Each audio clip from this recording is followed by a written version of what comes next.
represent him and to bring opening remarks to this, the 14th Annual Restorative Justice Conference. The theme of this year's conference, we are already told, is Stories of Restoration, Everyone Has a Say, the RJ Way. And this theme seems to set the background for a very informative and interesting day of learning about the restorative justice process, its procedures and successes. As restorative justice practitioners, we are aware of the all-inclusive nature of this conflict resolution mechanism, a method that brings together the victim, the offender, and the community to discuss the harm inflicted and to arrive collectively at how to deal with the result of that offense. As this restorative justice approach to conflict resolution has its origin in the Ministry of Justice's National Restorative Justice Policy of 2012, which was adopted after extensive nationwide consultation as an important way of delivering justice and building a safe and harmonious society. Since then, the Ministry of Justice, which has responsibility for implementation and administration of the RJ process, has embraced it wholeheartedly and since then has established 20 RJ centers island-wide and trained hundreds of RJ facilitators. I understand 147 of whom were graduated yesterday.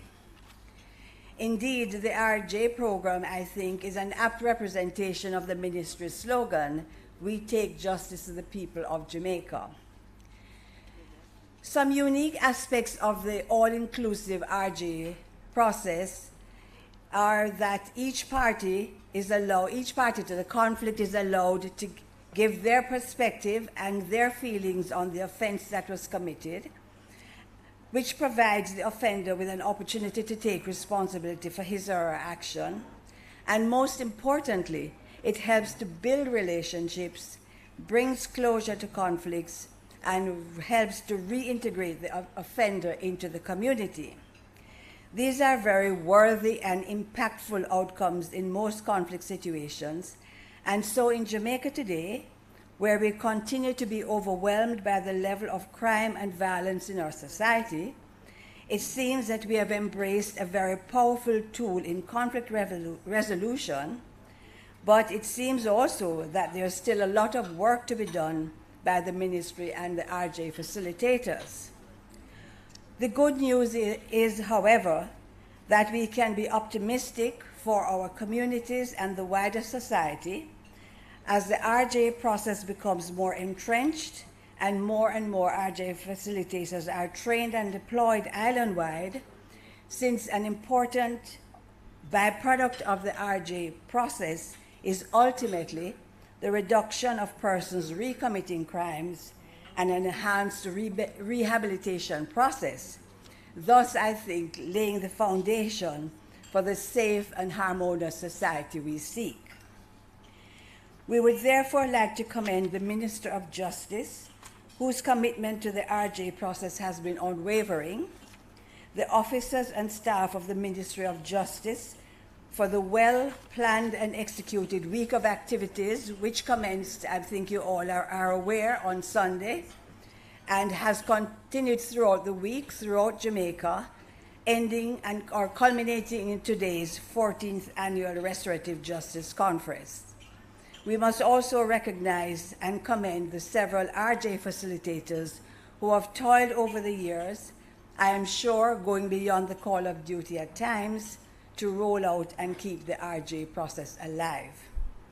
Several presenters are expected to address us today on the conference theme, which we have already told you, Stories of Restoration, Everyone Has a Say, the RJ Way, which should provide further insight into the success of this program, which I am reliably informed is very good. Each story, I'm sure, will provide us with its own unique lessons and demonstrate how our RJ facilitators have skillfully managed the process. Let me therefore wish for all attendees, those in person and those online, A very insightful day, and once again express appreciation to the minister and his staff for their continued dedication to the role of advancing restorative justice as a part of the Jamaican justice system. Thank you.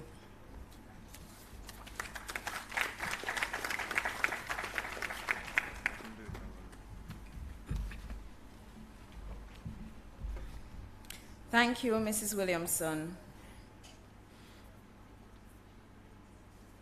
At this point, we will pause and welcome Reverend Ian Muirhead, pastor of the Upper Room Community Church, to offer prayers.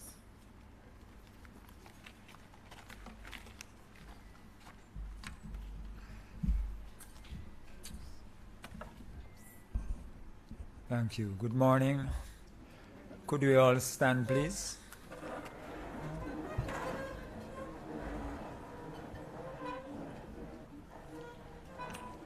Before praying, I just want to read a passage from Proverbs 31, verses 8 to 9.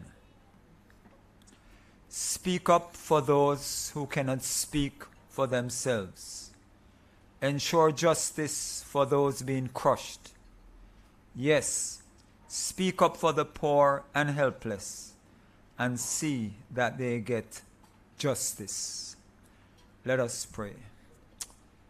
Father God, we bless you and we praise you.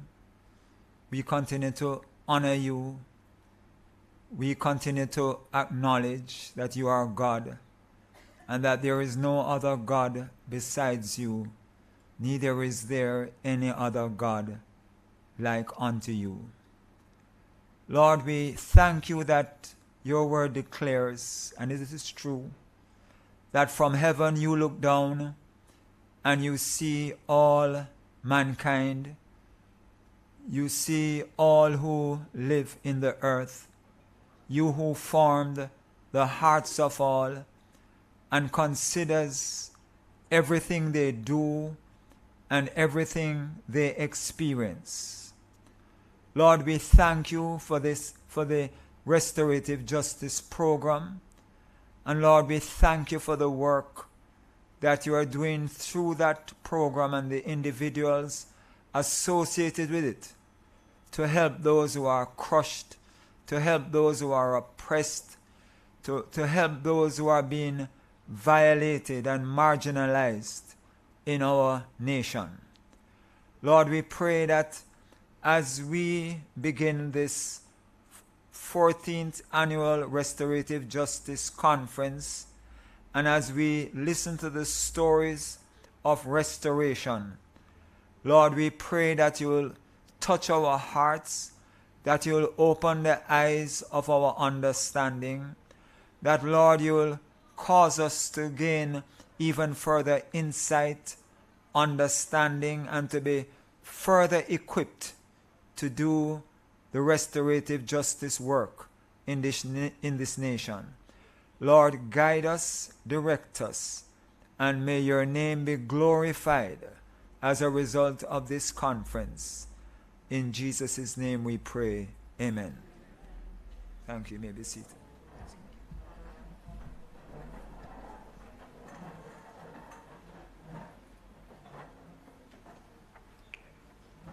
Thank you, Reverend Muirhead. Indeed, the Ministry of Justice is committed to taking justice to the people of Jamaica and has been doing so through the various alternative justice services being offered to Jamaicans. Let us therefore delve a little deeper into the restorative justice way, where everyone has a say. I invite the captain who steers the MOJ ship, our permanent secretary, to give us an overview of the restorative justice process. Mrs. Grayson Stewart McFarlane.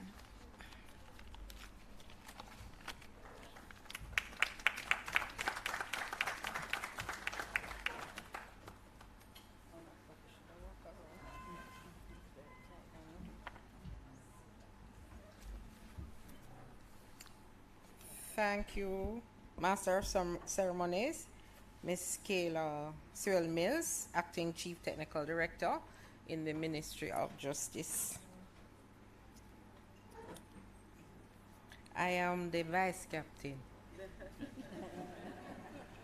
Skipper is to my left here.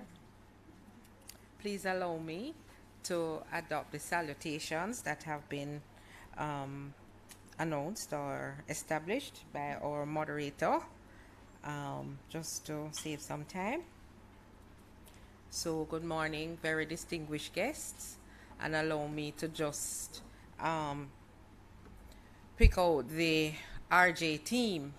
They're a very hardworking team and are always going the extra mile because they understand that the Restorative Justice Program is the ministers. If we have an evangelist for restorative justice, it's the minister. And so we all line up behind him on this program to ensure that we help to spread the gospel of restorative justice. So I've been tasked to lay the foundation for further dialogue today by sharing with you an overview of the Restorative Justice Program. Restorative Justice, commonly referred to as RJ, is one of the Ministry of Justice's flagship alternative justice programs. The RJ program is designed to reduce incidents of conflict and crime and to restore peace and harmonious living among families, colleagues, friends, and communities. This year marks over a decade of activities and initiatives to promote restorative justice across Jamaica. Our beautiful island is known for many outstanding achievements across several arenas. Unfortunately, our island's shining successes are often dimmed by its high crime rate. There is no doubt that Jamaica has a culture of crime and violence. While policies and laws have been written, updated and implemented with significant funding expended to provide our society and our security forces with more resources to tackle the monster of crime, our prisons and courts continue to be burdened under the weight of demands for the resolution of criminal cases. It is clear that another approach is needed to support traditional justice processes. That approach is restorative justice. According to Mark Umbright, founding director of the Center of Restorative Justice and Peacemaking at the University of Minnesota, he says that restorative justice provides a very different framework for understanding and responding to crime. Crime is understood as harm to individuals and communities rather than simply a violation of abstract laws against the state. Research has shown that restorative justice processes work. There are numerous advantages to be had by using RJ. It is more effective than retributive justice as it addresses post-traumatic stress among victims.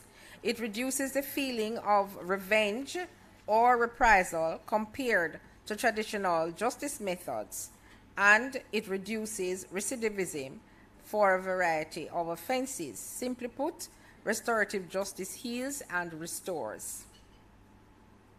Majority of the cases dealt with at our restorative justice centers are referrals from the courts. Referrals to the program also come through schools, communities, and the police. Individuals who are involved subsequent to their referral receive an appointment for the process to begin. For optimum effectiveness, a specific harm or injury must be identified, and one party must acknowledge responsibility for the wrong that was done. The process involves victim, offender, and community. The work of the facilitator is crucial in these sessions, which uses the tools of RJ conferences and circles. RJ conferences and circles allow victims to meet face-to-face with an offender, or with the offender meeting with persons from a larger community in a family group or community. Facilitators guide the process, having involved parties come together to discuss the issues and focus on common concerns with an objective voice to provide guidance for the parties to agree on the most amicable solution in an effort to mend the affected relationship. The RJ process works because it views justice from a collaborative approach. Justice the RJ way involves victim, offender, and community in a search for solutions which promote repair, reconciliate, and provide reassurance. Some achievements of the program. The RJ program began with 7 pilot communities and 4 restorative justice centers with a public awareness campaign in 2012. Today, the ministry can boast a total of 20 centers across 14 parishes, with plans to establish even more centers in the future. The aim, ladies and gentlemen, is to ensure that each Jamaican has access to quality justice service at the community level. The vast majority of cases brought to the attention of the RJ centers are resolved. In fact, between 2020 and 2021, 90% of cases referred to RJ were successfully completed. Between April and October 22, 17,400 Jamaicans were beneficiaries of the program. Not only are we treating with cases of conflict, but we are equipping people with the skills needed to help bring justice to their fellow citizens. To this end, over 4,000 Jamaicans were trained in restorative justice during the same period. Additionally, we now have over 300 trained facilitators. Just yesterday, during the RJ facilitators graduation ceremony, an additional 142 persons were added to that cadre of notable and dedicated facilitators.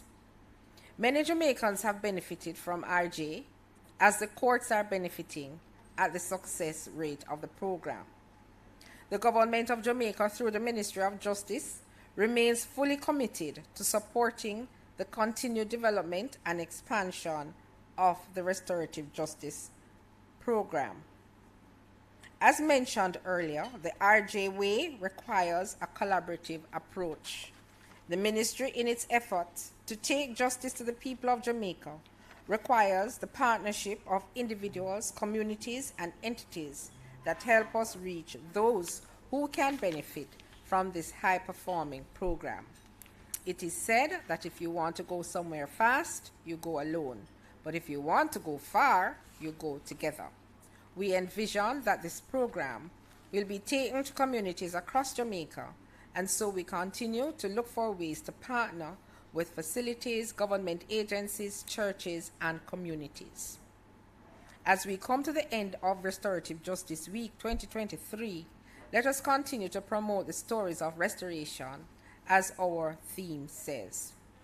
The ministry remains committed to taking justice to the people of Jamaica as we continue to promote everyone the RJ way. The success of RJ relies on teamwork and a common vision. I urge all of us to continue to work towards realizing a safer and a more just Jamaica. Thank you for listening.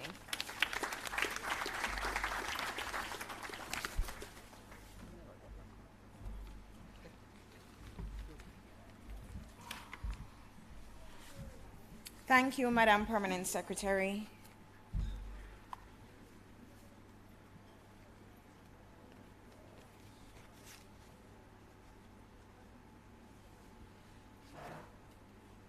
For the Jamaican justice system to be efficient, it requires partnership. In the last year, the Ministry of Justice has partnered with the church and the education system through memoranda of understanding with over 10 church denominations and the Ministry of Education and Youth. Implementing restorative justice practices in Jamaican churches and schools will have nationwide impact in Jamaica, and we are excited about the change the country can experience. At this point, we invite one of our restorative justice partners to bring greetings. May I now invite the Reverend Dr. Elaine McCarthy,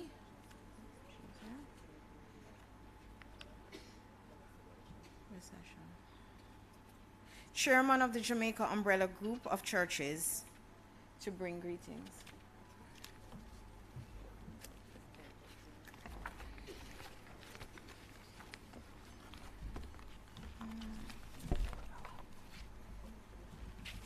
Good morning, everyone. And it's indeed a beautiful day. One we have never seen before and one we will never ever see again. I want for you to just turn to the person next to you and say something beautiful to them, whatever it is that comes to mind.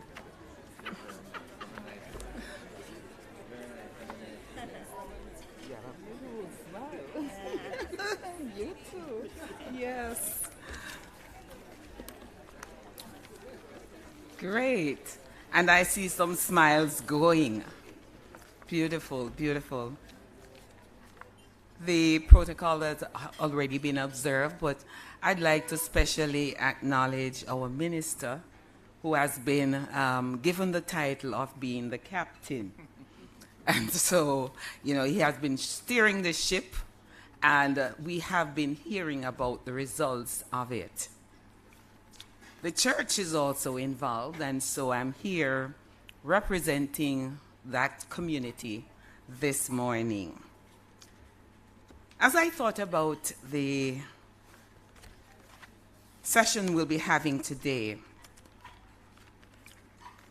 something starts running through my mind, and I just want to share a few thoughts with you.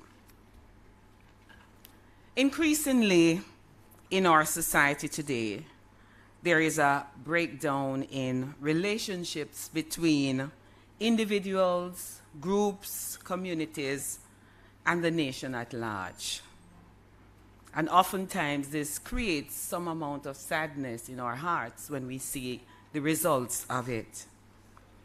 This breakdown can be said to have its genesis in the way we treat and handle the challenges we encounter as we relate with each other. We are no longer amicable to sitting down and talk about the things which creates a strain in our relationships, but rather we become quick in taking the matter in our own hands. This oftentimes ends up in creating greater damage to what can be referred to as a fragile relationship. So the absence of talk is pronounced among us as a people.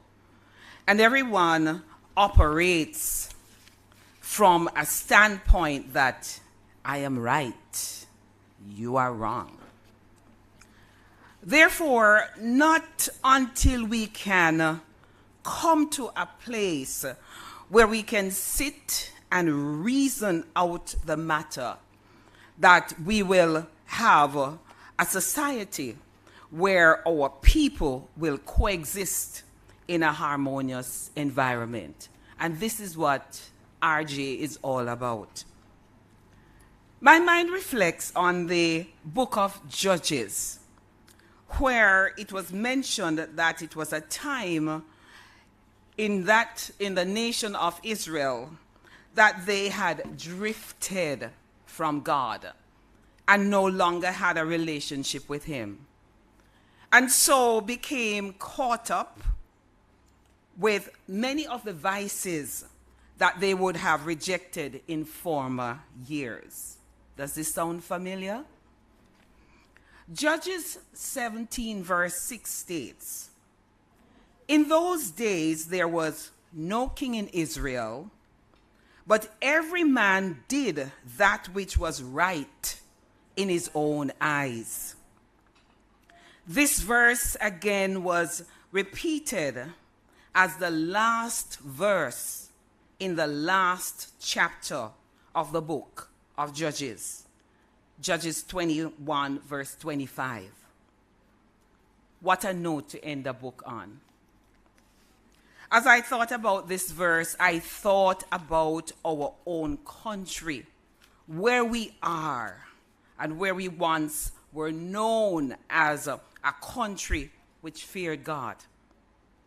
We are also known to have had or have the most churches per square mile. But what has happened to us as a people? That's the question many of us are asking. What has happened to us as a people? When did we lose sight of our moral values? When did we drop the standard of righteousness and love for our brothers and sisters? When did we stop talking and taking our differences to that level where we could communicate with each other? Hence, we have resolved it by means of crime and violence. A life where we no longer shows respect to God, respect to others, and even to ourselves. We have come to a place where we are experiencing spiritual decadence. And there is a severe emerging of what I would call or emerging of a social relationship with each other. We have reached the stage like the people of Israel who forgot God, and every man did that which was right in his own eyes. This is a dangerous place to be in, because this signifies a highly individualistic and self-centered social reality. Furthermore, it shows that what happens to us is that we are in a place where we have forgotten God. We therefore need to talk through our differences, pray through our grievances, and be committed to honor and respect and love our brothers and our sisters. This move by the Ministry of Justice, I want to really commend them, because it promotes what we need at this point in time to resolve conflicts among our people. It promotes justice and allows for us to have a way of reducing the levels of crime and violence which we are experiencing in our country. Just last week, we heard about that story of that 9-year-old that was killed so brutally. And there are so many other cases, some of which we aren't even aware of. And all of this sometimes comes out of malice and spite that families have against each other, and so they take justice in their own hands.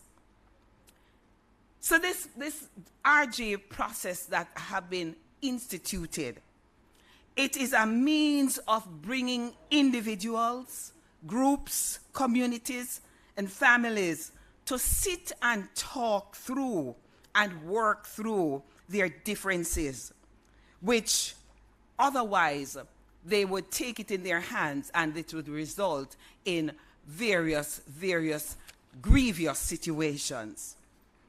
I just want to say as a nation that we need to come together.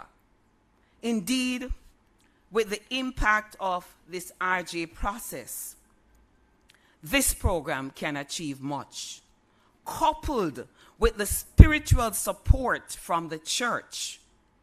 And we as a people, therefore, will come into experiencing a healthier society. This will truly cause us to look at our country as being a place where we want to live, a place where we want to work, and a place where we want to do business. Above all else, it will once more be known as a place where the people fear God and serve Him. This is not a pipe dream that we are all sitting here and talking about today, but it can become a reality if all of us as a people unite our efforts and come together to make this happen. Once again, in closing, I applaud the minister and the Ministry of Justice for the efforts that they are putting into this program. And we pray God's success upon all that will be done, even as we move into 2023. It is a possibility. It can happen if all of us come together as a nation under God and recognize that we can take back our society for God and help those persons who are in a position where they are not taught how to really deal with their conflicts. If we can do that, then much will be achieved. God bless you. God bless you. I commend the ministry and the minister in Jesus' name.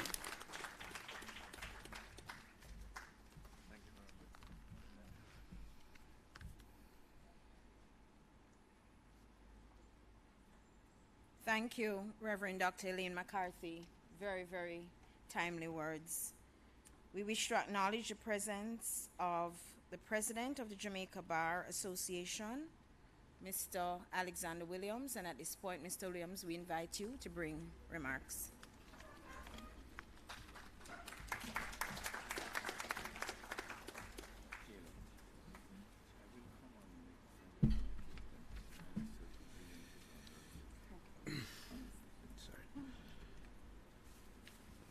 Minister Chuck, this is Grace Ann McFarling, Permanent Secretary in the Ministry of Justice, Ministry officials, Reverend Dr. Elaine McCarthy, who we just heard from, having been taken to church, Mrs. Beverly Williams, Senior Justice of the Peace, custodies in the audience, justices of the peace, ladies and gentlemen, good morning.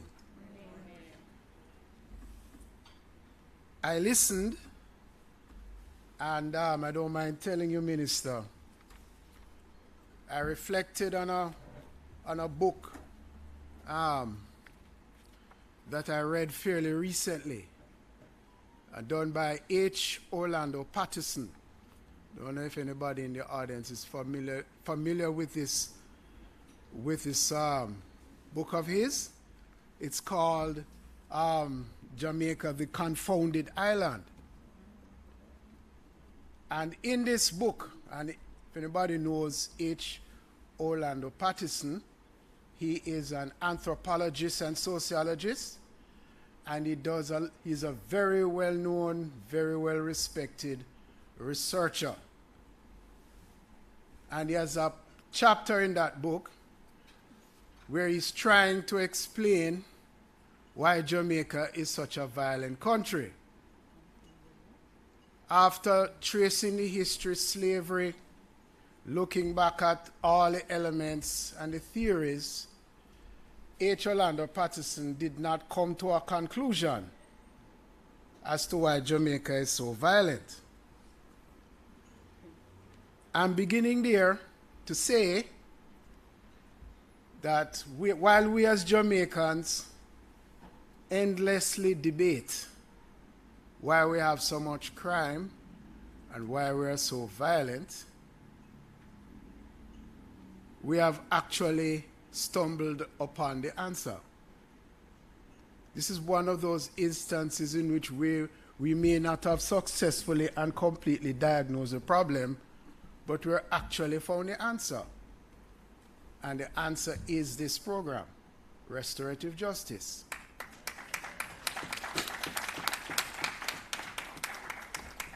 The reason why I say, from my standpoint, that this is the answer is I draw from my years of experience in the courts of this country and my own observations, which is that disputes between people begin, the casus belli, if you don't mind me using a little Latin, the catalyst that brings the dispute to the fore is an emotion. And that emotion is usually the feeling of disrespect and anger. If you trace, Minister,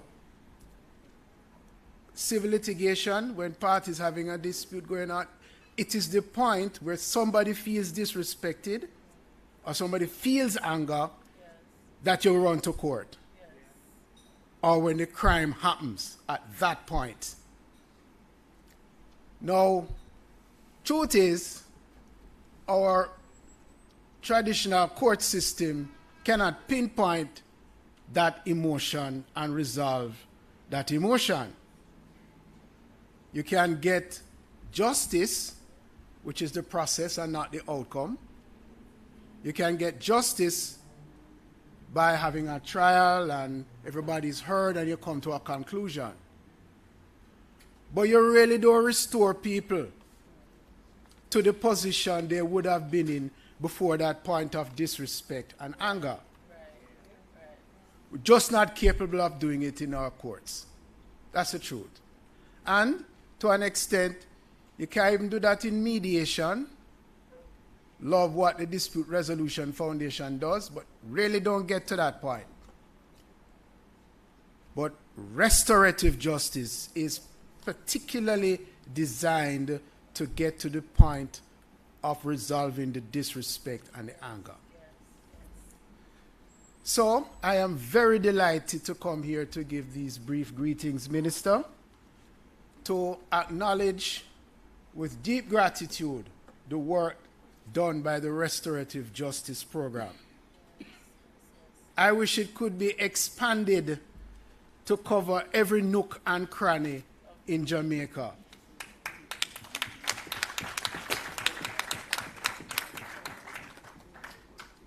I was gifted last year with a pair of cufflinks. On my left hand, I wear the cufflink that says Sue, and on my right hand, I wear the cufflink that says settle. I always wonder why I always put the settle on the right hand. And the reason for it is I prefer the right hand. I prefer settling rather than suing. So, I can tell you, Minister, right, especially in view of recent events, you don't always get the outcome you want from the court system. But you have to live with it. So, keep on doing what you're doing. Keep on trucking. Please give the minister Chuck all the support as captain of the ship that he needs. Right? And I know he's making every effort to call the public purse, the consolidated fund, to see to it that restorative justice becomes the norm in every single community in Jamaica. Thank you.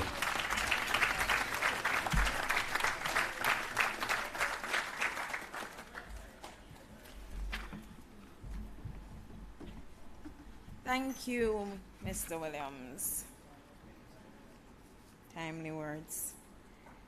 We heard previously from our vice captain of the ship. And we will now hear from the captain himself. And to use the words from Mr. Williams, the captain who has instructed us on numerous occasions to take the message of RJ into every nook and cranny of Jamaica. I invite you, Minister, for your remarks. Thank you, Chairman and Chief Technical Director, Ms. Kayla Sewell Mills. I will adopt the protocol, but basically just say welcome to all, including Costas from Manchester, Costas Green. I think a number of distinguished persons are here, the head table, and so on. If I may take the opportunity also to thank Reverend Muirhead for being here. I have to tell you, Reverend Muirhead and I go back over 26 years, and I will tell you why we go back, and we have been very close ever since then. And also, we meet again tomorrow, and I will tell you what it's all about shortly. But let me thank all of you for being here and participating in this week's Restorative Justice Week. We started on Sunday. I was in St. Anne, and we had a marvelous service there. And I know Costas Green and many other custodians across the island had a celebration in their churches on restorative justice.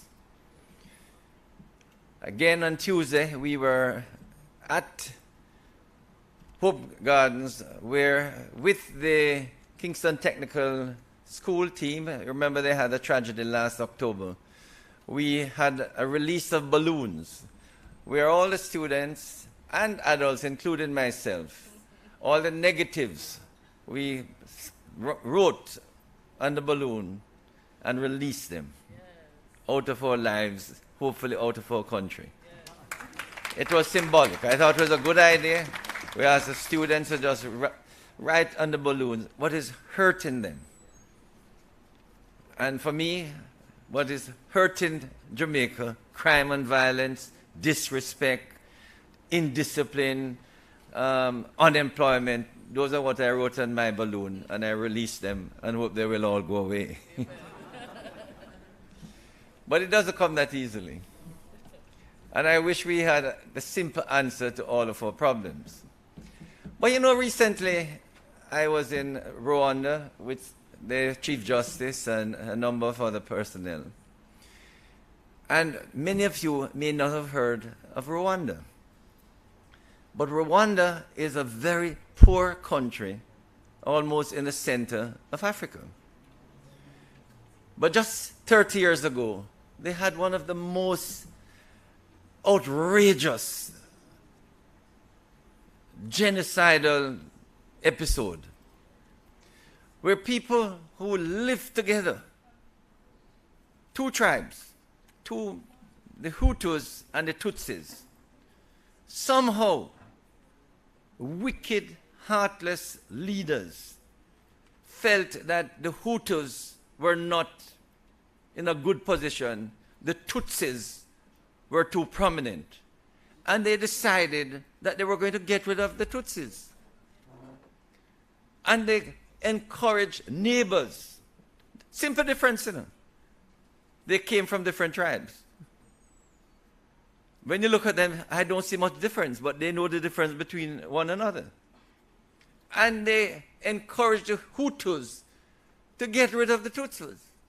And they were using batons, stones to kill the Tutsis. And many of the Tutsis were begging, shoot me, because they were beating them to death. And they killed over 1 million. Over 1 million in a short space of time. Threw them in the river. And somehow you got the feeling they were saying, go back to Ethiopia, because they felt that the Tutsis look more Ethiopian than they do. Can you imagine that? And after 30 years, they have reconciled. And when you go now to Rwanda, not only is it fairly peaceful from what you can see, but it is one of the cleanest parts of the world. Because the leaders recovered and decided once per month, we're going to all get together, encourage love and tolerance, and clean up the place. And if a country that experienced this tragedy can recover in 30 years and have started to make it, we know many people refer to it as a Singapore of Africa, because it is growing in wealth, growing in tolerance, growing in understanding, growing in cleanliness. When you go there, the streets not only clean, but flowers are now growing on the sidewalk, and they're regularly planting and improving. And the President Paul Kagame, after last year, he says, if Ukraine can feed the rest of the world with grains, Rwanda is going to grow enough grain to feed the rest of Africa. Can you imagine? And I'm saying, I'd just like to welcome Minister Williams. Please join us, Minister Williams. She told me she would have been a bit late, but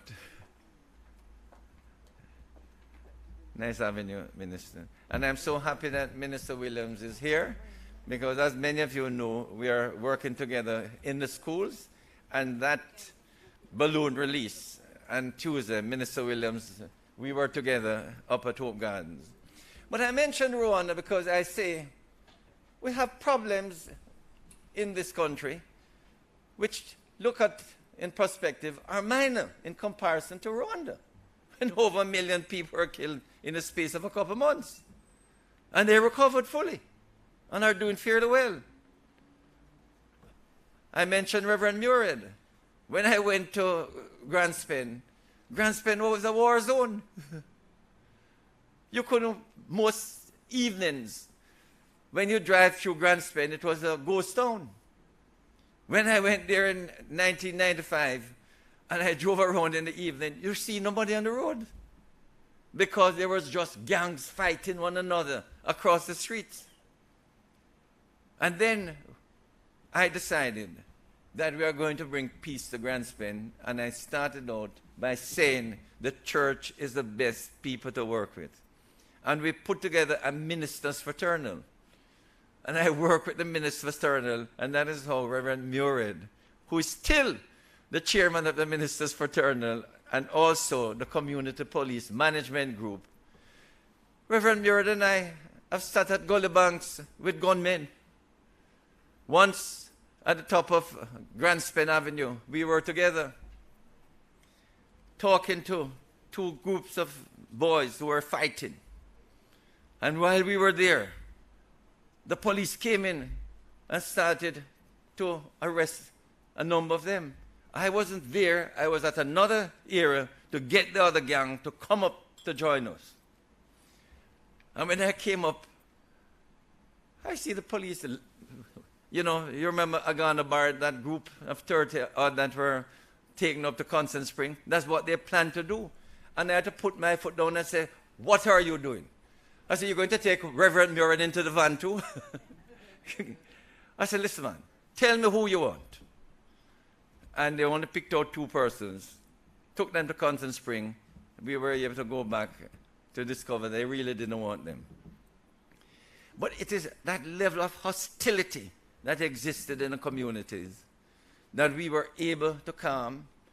And whereas in the first 5 years of my entry into Grand Spain, I'm sure we were averaging in excess of 20 murders per year. In the last 20 years, I'm sure we have averaged less than 2. Maybe 1 every now and then.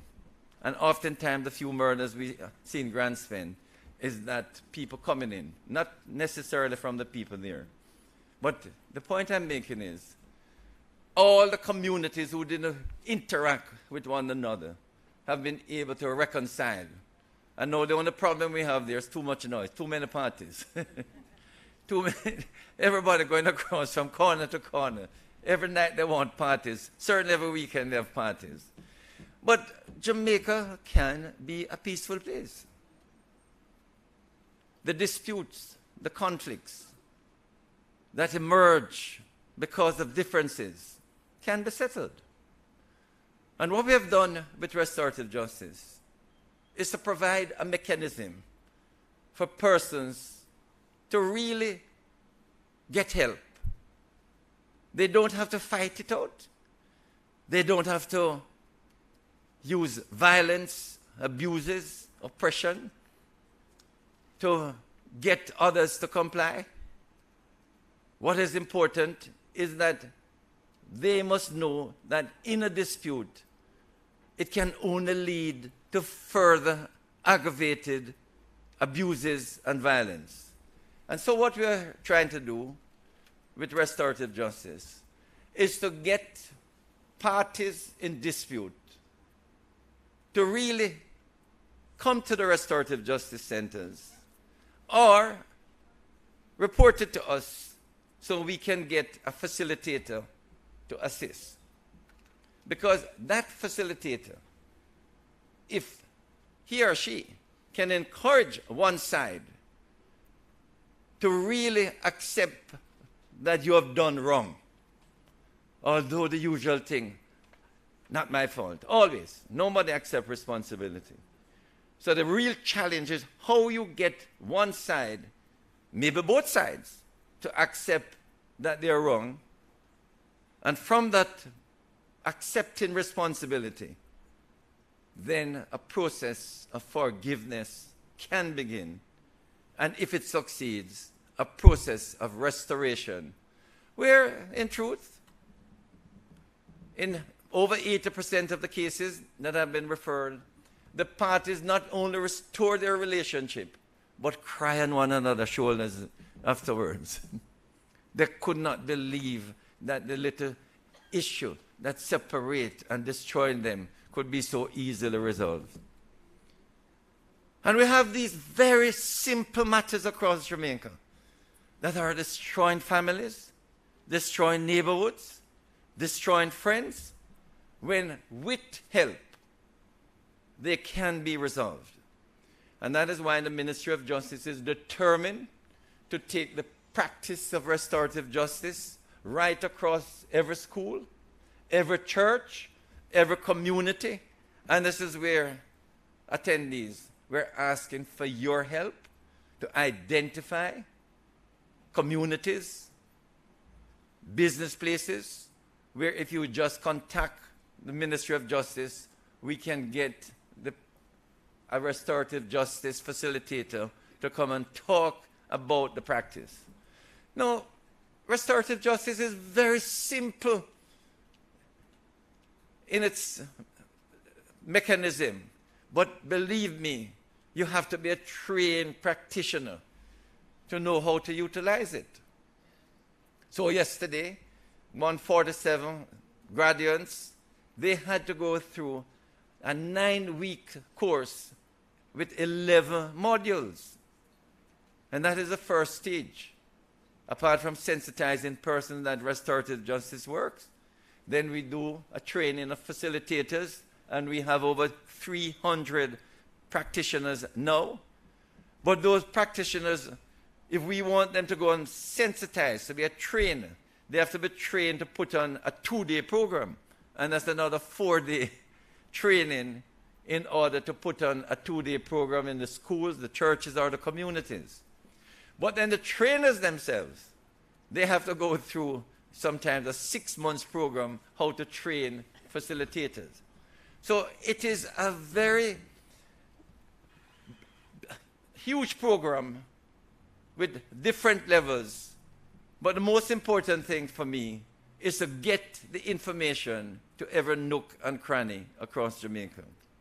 And that is why, as minister, nearly every month, I'm in the parishes, or I go to the churches, or to the schools, and I speak about restorative justice and urge persons to refer matters to the restorative justice centers or to the Ministry of Justice.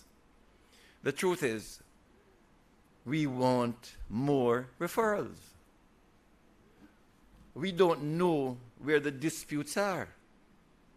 We can't find them. We know there are many homes that are battlefields at night and at day. How do we get that family to either come to victim services or to restorative justice?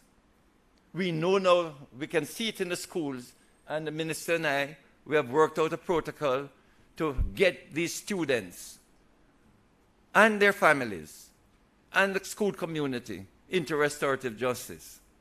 We know that in many communities, huge amount of violence.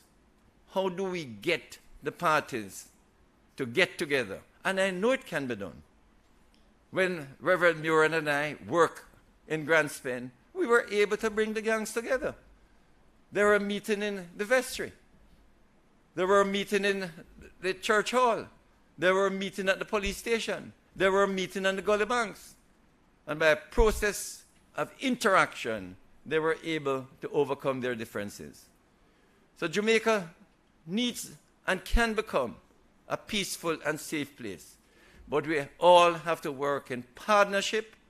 We have to have that vision of Jamaica being a place not only to live, work, but to retire and die. That's my great hope, that we can get most Jamaicans who born here to come back here and bring all them savings and retirement money back to Jamaica. Okay? So I want to thank all of you for being here and assist us in being missionary zeal for restorative justice. Thank you very much.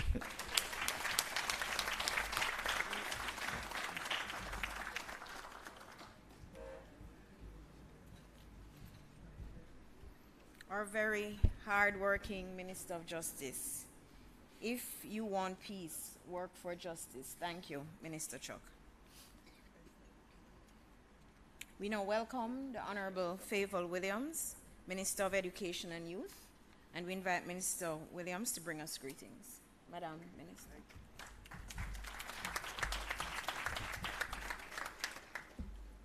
Good morning, everyone.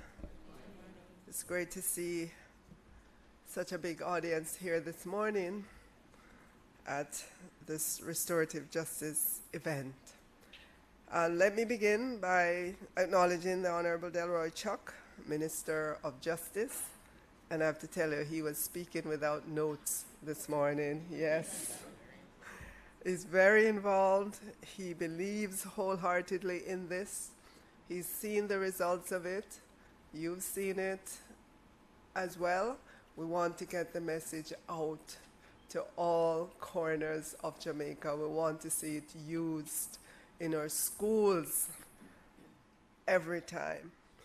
Let me acknowledge as well the Honorable Ian Forbes, Custos Rotalorum St. Andrew, Mrs. Grace Ann Stewart McFarlane, Permanent Secretary, Ministry of Justice, His Grace, Most Reverend Kenneth Richards, Chairman, Jamaica Umbrella Group of Churches, Reverend Ian Muirhead, Pastor, Upper Room Community Church, Mrs. Carla Gulata, Executive Director, Stand Up for Jamaica, Mrs. Christine Hendricks, Executive Director, Jamaica Council for Persons with Disabilities. It's good to see you.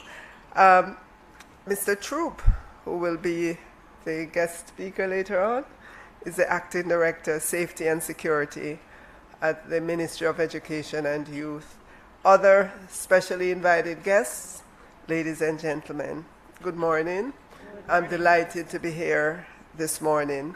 We cannot overemphasize the importance and timeliness of the continuing focus on restorative justice practices within the wider population, given the all too frequent interpersonal, intra-family, and internal community conflicts that escalate sometimes into violent confrontation. The reality in which we live in Jamaica is that almost every day we hear of some incident that has its antecedents in long simmering disputes. This is of particular concern to the Ministry of Education and Youth as we see the spate of violent conflicts among students. And you know it, you see the videos. And when we interrogate, when we investigate, many times it's children from the same community. Some issue in the community is spilling over into school. Sometimes it's just simple things that cause them to be triggered. And the next thing you know, it's a fight, it's a knife that's drawn, it's the death of a student. To this end, the Ministry of Education and Youth and the Ministry of Justice, we have expanded our collaboration to provide training workshops aimed at preventing and reducing conflicts in educational institutions, extending to homes and communities at large. We want to see it, as you heard Minister Chuck said. We are finalizing the protocols for when students fight in school, to take those students and their parents or the adults in their homes and get them through restorative justice sessions so they can understand. Yes, you can cheer for that.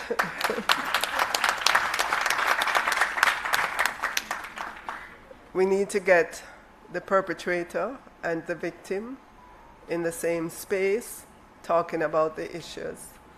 And I know it works. I've seen it at work in Augustown Primary School. There were a couple of days sessions held with, I forget the grade, but when we went there and spoke with the children, you asked, what did you learn? You've been in this session for 2 days now. I couldn't believe it. The children were talking the language of restorative justice. There was one little boy that said, I've learned how to de-escalate situations. Yes, absolutely. He did. And I can tell you as well, Mr. Wilson, who is the facilitator in Augustown, he told me that one of the parents of one of the students said to him, Mr. Wilson, what did you do with my son? And he goes, what do you mean? And she says, he came home. I've never seen him reading so much before. He's just reading and reading.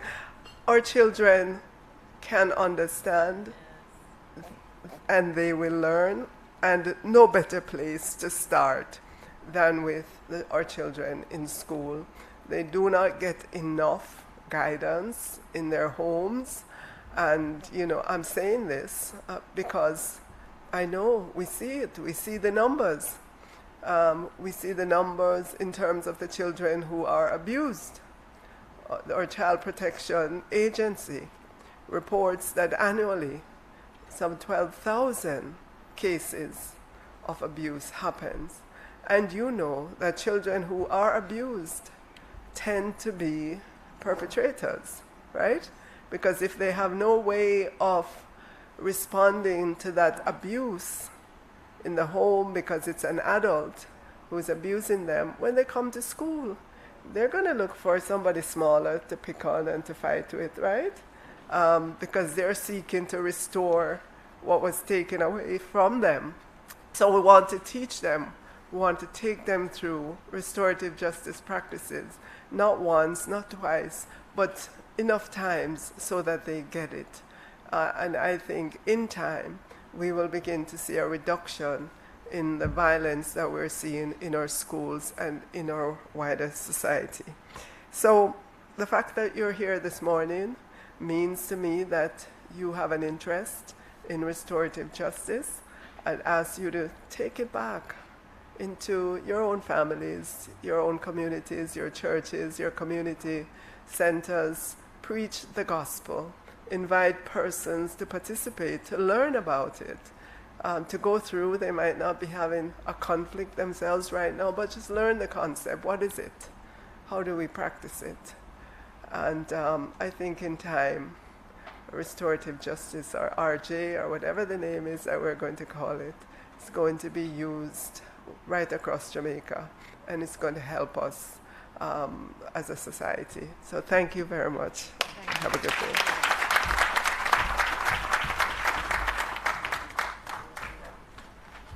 Thank you, Minister Williams. We are grateful for your support and your commitment to the program. Ladies and gentlemen, the theme for today is Stories of Restoration. Everyone has a say in the RJ way. And so at this point, it is most fitting that we hear a few of these stories of restoration. At this point, I invite Miss Janet Affleck to come and share her story with us.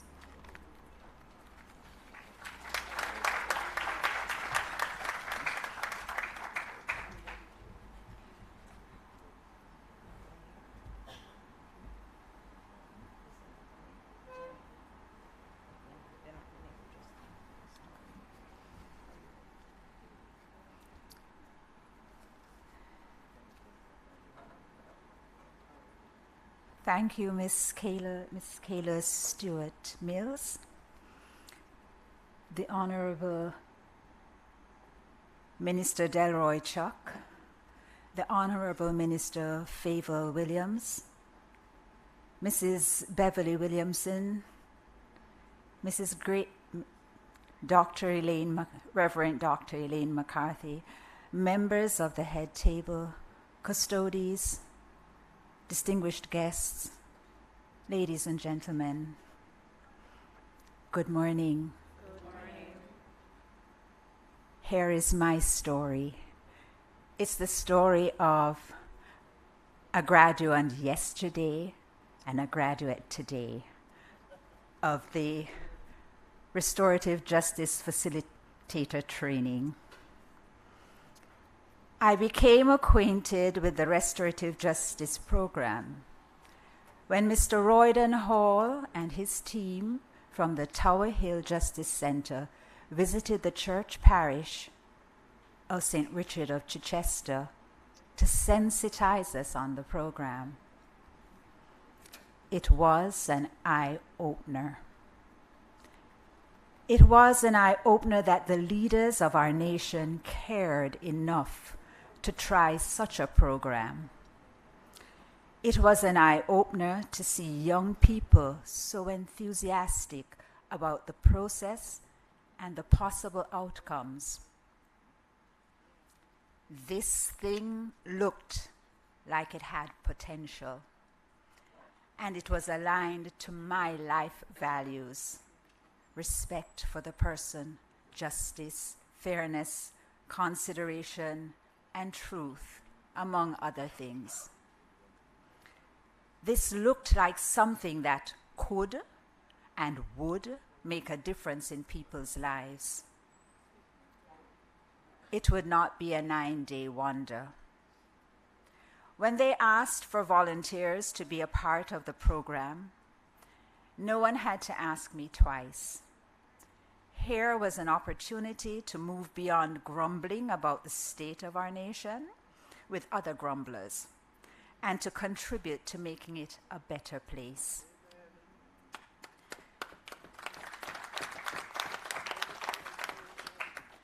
The training to be an RJ facilitator opened up, and I was called to participate. It was more than I bargained for.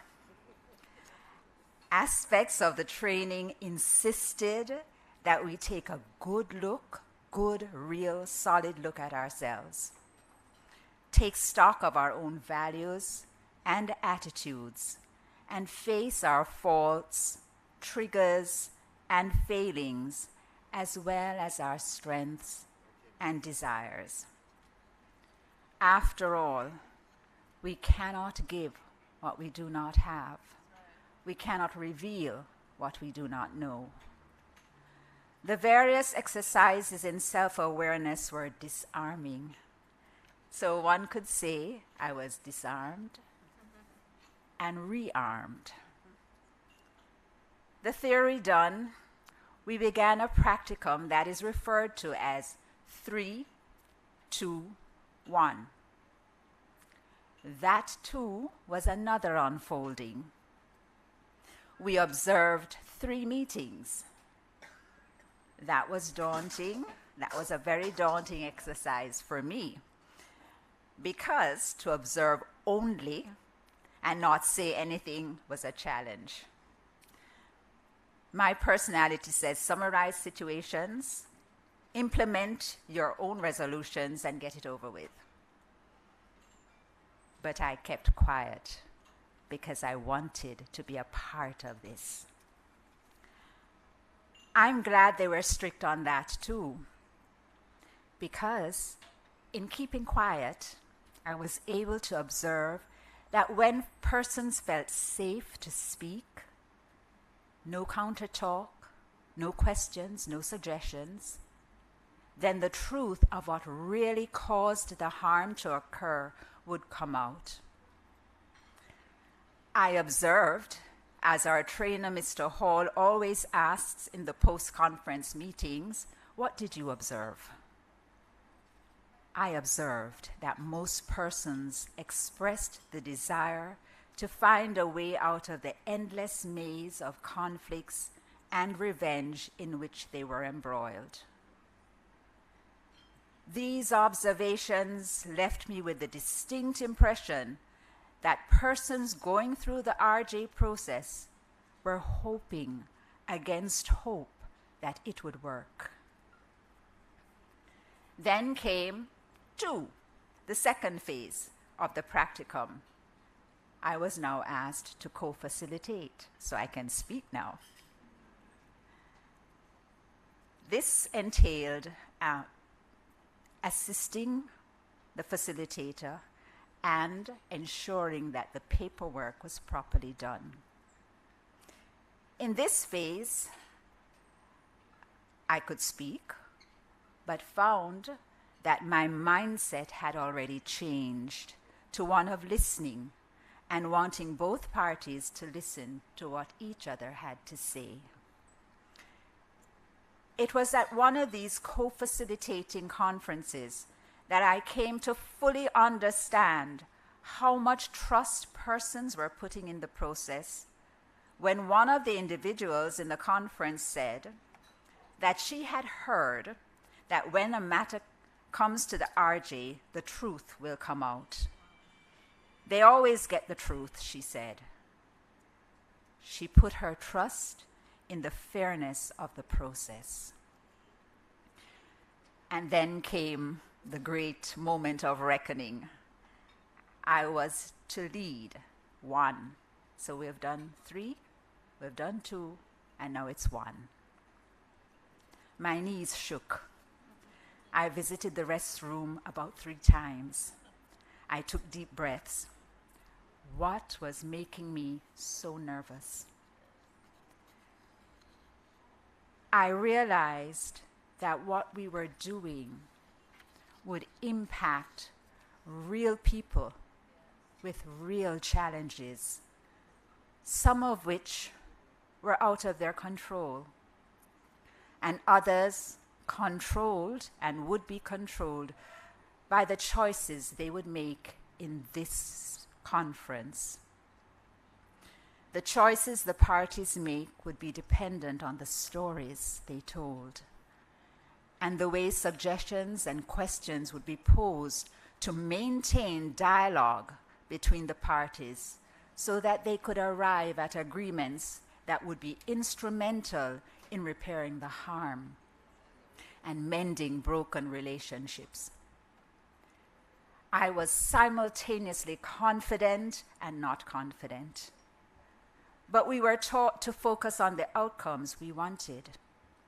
At that point, it also came back to me that it was not about me, but about the healing and restoration we wanted to see. Calm returned, and one of the good things about the RJ process is that we don't do RJ conferences alone. We partner, lead facilitator, co-facilitator. You are not alone as a facilitator. Where you're missing a beat, your co-facilitator will keep the rhythm for you and with you. I have fully bought into the RJ process because it's not a 9-day wonder. It will work because when people are convinced that they have been heard, are included, are connected, that others understand them even a little bit, they make choices that result in a more peaceful coexistence. I understand that an RJ facilitator is like the salt that gives flavor. Once it's in the mix, you don't see the grains, but the real flavor of diverse foods come out. It is for this reason I know how imperative it is that we, the facilitators, guard the RJ process to the detail. If we keep the mantra to guard the process, the RJ process will not fail.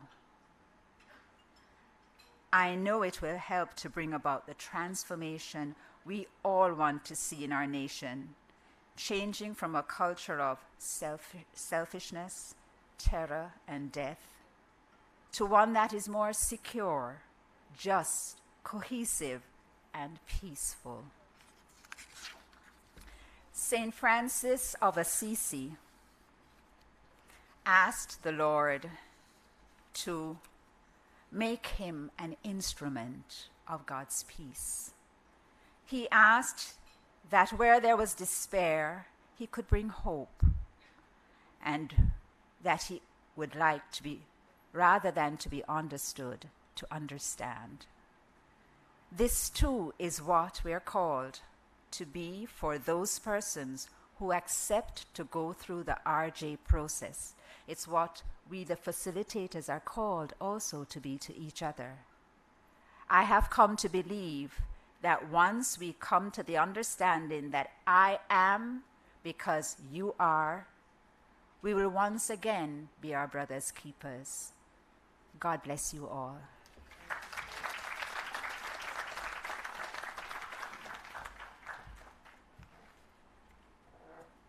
Thank you, Ms. Janet Affleck, for a most touching testimonial. When a matter comes to RJ, the truth will come out. That was most profound. And we thank the guardians of the RJ process for the work they do and for the trust that, based on their work, that their clients have in the program. Just to apologize for the minister who had to step out just for a short while, and he should be back a little later. We now invite Bishop Patrick Haddon to give us another story of restoration.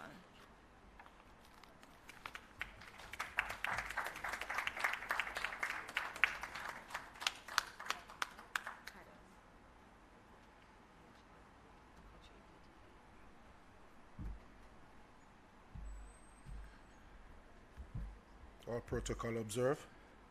I wish the Honorable Dr. Is it Dr. Delroy Chuck was here. We tell him to big up himself, because in a Jamaican language, would have said the thing shot. Everybody understand what I mean? Yes, so as a pastor, the first time I was introduced to the restorative justice, I was most excited. Reason be, when we examine the gospel message that we preach, it should be surrounding restoring life between man and God, a relationship between man and God. And so I was very excited. Not just excited about that, but in Jamaica, the land that I love so much, there is a program that was geared towards mankind loving each other. And so every time I get the opportunity to be a part of one of these sessions, you know, it always stirs me up. I look forward for the sessions. It brings me back to a passage of text in Luke, Gospel 2 and verse 14. It says, "Glory to God in the highest, and on earth peace, goodwill towards men." At times we misinterpret this text to think that now the peace is just going to happen because Jesus came. What I love most about this text is the restoration of peace between man and God. And so far, restorative justice has now become one of the most practical harm in this nation to express what God or this text was really saying to us. Because the way to demonstrate peace between man and God is how we treat each other in love. The word of God says, if we know not God, we know not love, because God is love. And it is such a powerful thing to be involved in this, because in a nutshell, what we're really doing is expressing our worship towards God. Many of us might think that worship is just the music and the clapping. No.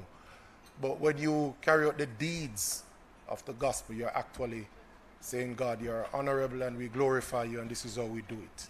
And I believe restorative justice is one of the entity now in this island that is expressing this to its fullest. I'm a pastor, so you have to bear with me a little bit.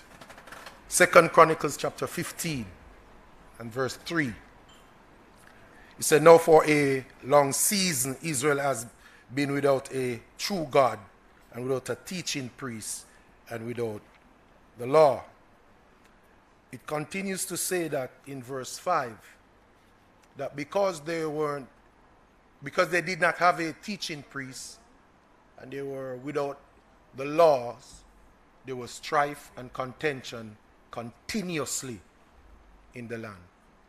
The point I'm making is that if we do not have a mediator to bring about peace, we're going to be left with fightings and wars. Restorative justice has come to bridge that gap. That Jamaica can so far have what we call a most significant, or should I say a most historical significance, one that will establish and be entrenched and embedded in the minds of people, especially us that are participating in this particular session, to say we are taking this thing on our backs and we are going to ensure that we see Jamaica under God and increase in beauty. So my story, I have some very unique experiences. One in particular, there was a situation from a particular community. The mother and the daughter and the grandchildren, they were in malice for such a long time. And the situation ended up in the court. And then it was now referred to the Tivoli Garden RJ Center to deal with the matter. What started the feud was a very, very simple situation. The mother said that he no want nobody put no pot in her fridge. If I no fear pot go in her fridge, no put it in there. She came home from work and there was a pot in the fridge. And what started the dispute, the pot wasn't clean. And she take the pot. And no fear pot. I don't want nobody pot in my fridge. So she take the pot out of the fridge. Only to find out that it was her daughter put the neighbor pot was in the fridge. She believed that the neighbor wasn't a nice person and the daughter was, let me see how I can say it now, too sympathetic towards the neighbor, and she didn't have no ambition and she didn't have nothing about her. But the neighbor was battling cancer. So the daughter was being most helpful, thinking that she can support the neighbor by putting up some of her stuff. The mother was adamant that her dirty pot nothing in my fridge. So the whole thing caused a major dispute and it ended up at RJ. Did you know that the mother couldn't see through the eyes of the daughter that this is one of the opportunity that I could use to express help?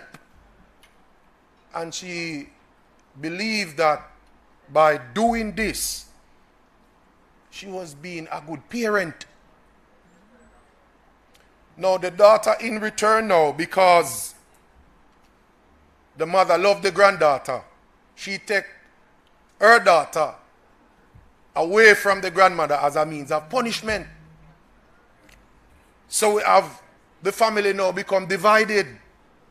Mother and daughter, they are caught because mother fling a pot, whole dispute start, and then the daughter took away the grandchild, which is the mother's comfort, the grandmother's comfort, and the thing end up at court.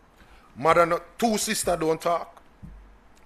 Granddaughter can't see mother, neighbor and mother don't talk. All because of a pot in the fridge. In a nutshell, by the time we were finished with them, the mother realized that she was doing harm to the person with the cancer She wasn't being too sympathetic, and to lend a helping hand would be most, being seen as most humane. The daughter end up bring back the grandchild for the mother to see the grandchild, and the matter take its own little time and resolve. And today, the mother and the daughter is on speaking terms, and the other sister that they say is the dictator is now listening, and restorative justice has restored a family, and that family is no longer divided.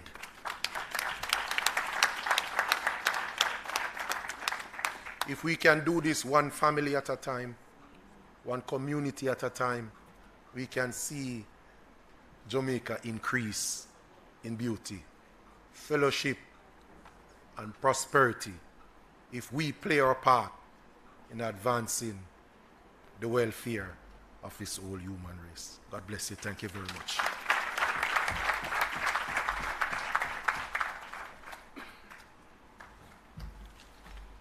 Thank you, Bishop Haddon. Haddon, sorry. Our next presentation is on the theme Reintegration and the Voice of the Offender.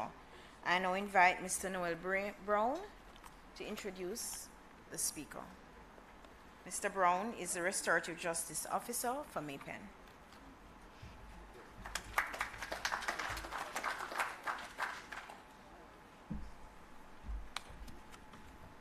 Thank you, Mrs. Mills. Members at the head table, specially invited guests, colleagues, ladies and gentlemen, good morning. I've been asked to introduce Miss Carla Golata.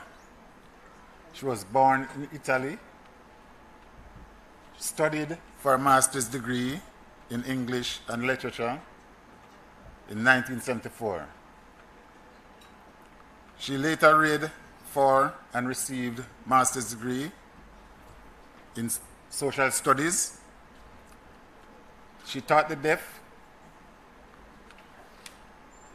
She advocated for drug users, the disabled, and had youth who were disadvantaged. She was a member of Amnesty International. She promoted reggae music through Sunsplash between the years 1981 to 1988. She later became a Jamaican citizen in 2012.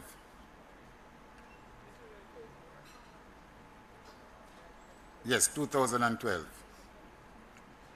Ms. Golata later formed the Stand Up for Jamaica, who has done numerous work in the prisons and helped inmates. She has 4 children and now continues to work in the prisons of Jamaica. Let us welcome Ms. Carla Golata.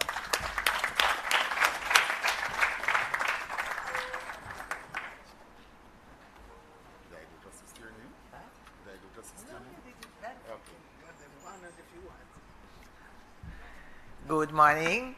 Thank you for this lovely presentation. All protocol observed. Allow me to go straight to the core so I avoid to make some mistakes. As it was said, I am the director of a human rights agency called Stand Up for Jamaica, and we work on projects. Among them, one of the biggest one is at correctional services, where in partnership with DCS, Ministry of Security, we are running rehabilitation programs. Rehabilitation means hopes, right? Means the fact that somebody has done something wrong, is punished for that, it is due, but you give him a second chance, possibly. It is kind of challenging sometimes because we are in need of instruments, we are in need of finances, we are in need of support. But it's one of the many ways that Stand Up has chosen to fight crime and violence in Jamaica. There is a target of 4,000 and more people which were in conflict with the law. According to the majority of the people, they think that there is a bunch of murderers. It's not like this. Most of the people are incarcerated and detained for short terms. Larceny, thieving, whatsoever. 2 years, 3 years, 5 years. If you look at the data, which are very important, those which are incarcerated for 25 and more years is 6% of the population. That means those people which are in that situation in a prison, in a correctional services, they have a short serving time and they will go back to society soon, using the serving time as a building time. This is a strategy, right? Use the serving time as building time. The time when you try to create what Jacques was calling a better man. A better man is well needed because if they go back to society same way how they came to prison, you know that you will have reoffenders. Among the general population, we learned, according to some numbers which were offered by DCS and by the police commissioner, that 1 out of 3 is a reoffender. That means 1 out of 3 is coming back to the prisons. Among those which are rehabilitation, which are around 2,000 and something, if I'm not wrong, it is 1 out of 100. That means it works. And it must work. And one of the new components that we really love and appreciate is restorative justice. In partnership with DCS, Ministry of Justice, and the unit of restorative justice, restorative justice have been introduced in 2017, sort of pilot, to see how we were able to manage. But behind that choice, there was a sort of common vision, which means let's start a process of healing. Let's never forget the victims. That is something that sometimes is behind the scene. They are still alive, they are suffering, they are in need to be assisted, helped, and sent back to have a normal life. We started the first project, and it was working pretty fine. And I have to say that I'm particularly happy to say that at this point, the restorative justice project has been expanded to all institutions, and it is involving, don't clap me, it was not me alone, we did it all together, right? Involving all institutions, all incarcerated people, all officers, and all probation officers.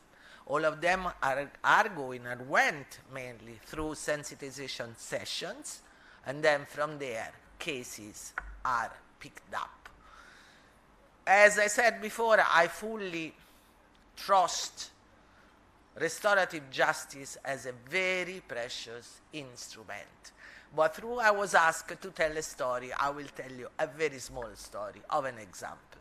Out of those people which we have been working with, there is a Peter, false name. He was an excellent mason, excellent. He was a hard-working person. He was building a lovely family with wife, 3 children. He also was building a house, trying to set his foundations, right? He was drinking a little bit too much. He was smoking ganja a little bit too much. and sometimes he was kind of not controlling himself. Until one day, he went to work and learned from his co-workers that his wife was cheating on him since sometimes. He got mad. Can I say that? He got mad. And he went back home. There was a huge quarrel. And he ended up stabbing his wife. The wife died. He was incarcerated for 20 years and had.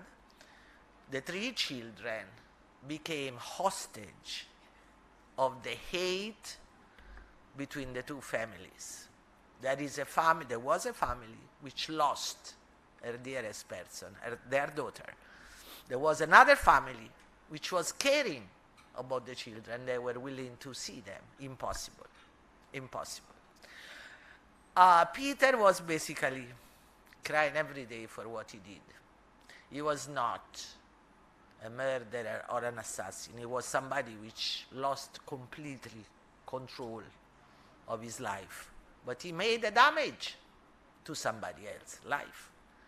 So he was part of the Restorative Justice project, and he was behaving so well that he received parole. He became a sort of pastor. He was teaching to others. He was training others. Amazing. The process started with the 2 families which were not living in Kingston, so we had to travel up and down.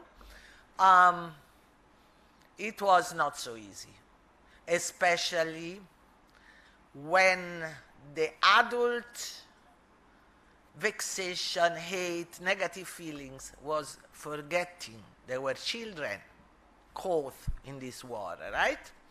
But little by little, it was starting to work. There were moments where it was extremely emotional, very, very emotional. I felt it too sometimes, and I'm trained for that. I saw the pain, but I also saw the fact that little by little, in a process which I called before of healing, adult people were starting to considering how much they were damaging the 3 children. I don't want to make it too long. I just want to reach the last stage. In 2021, in full COVID, we had a beautiful Christmas dinner with the 2 families, with the children, with Peter, which came out from the institution and basically was crying half of the evening for the big emotion, with some lot of food, including some Italian lasagna, and we had a beautiful time. It has been a long process. As I said, it's not been a bed of roses. But what I saw there, and what we and the other trainers saw there, it was a chance. It was a real possibility to do something which, instead of just punishing one side and make other people suffering alone on the other side, have been building a bridge. It was very nice. I think that we used that night to encourage ourselves to do more and better.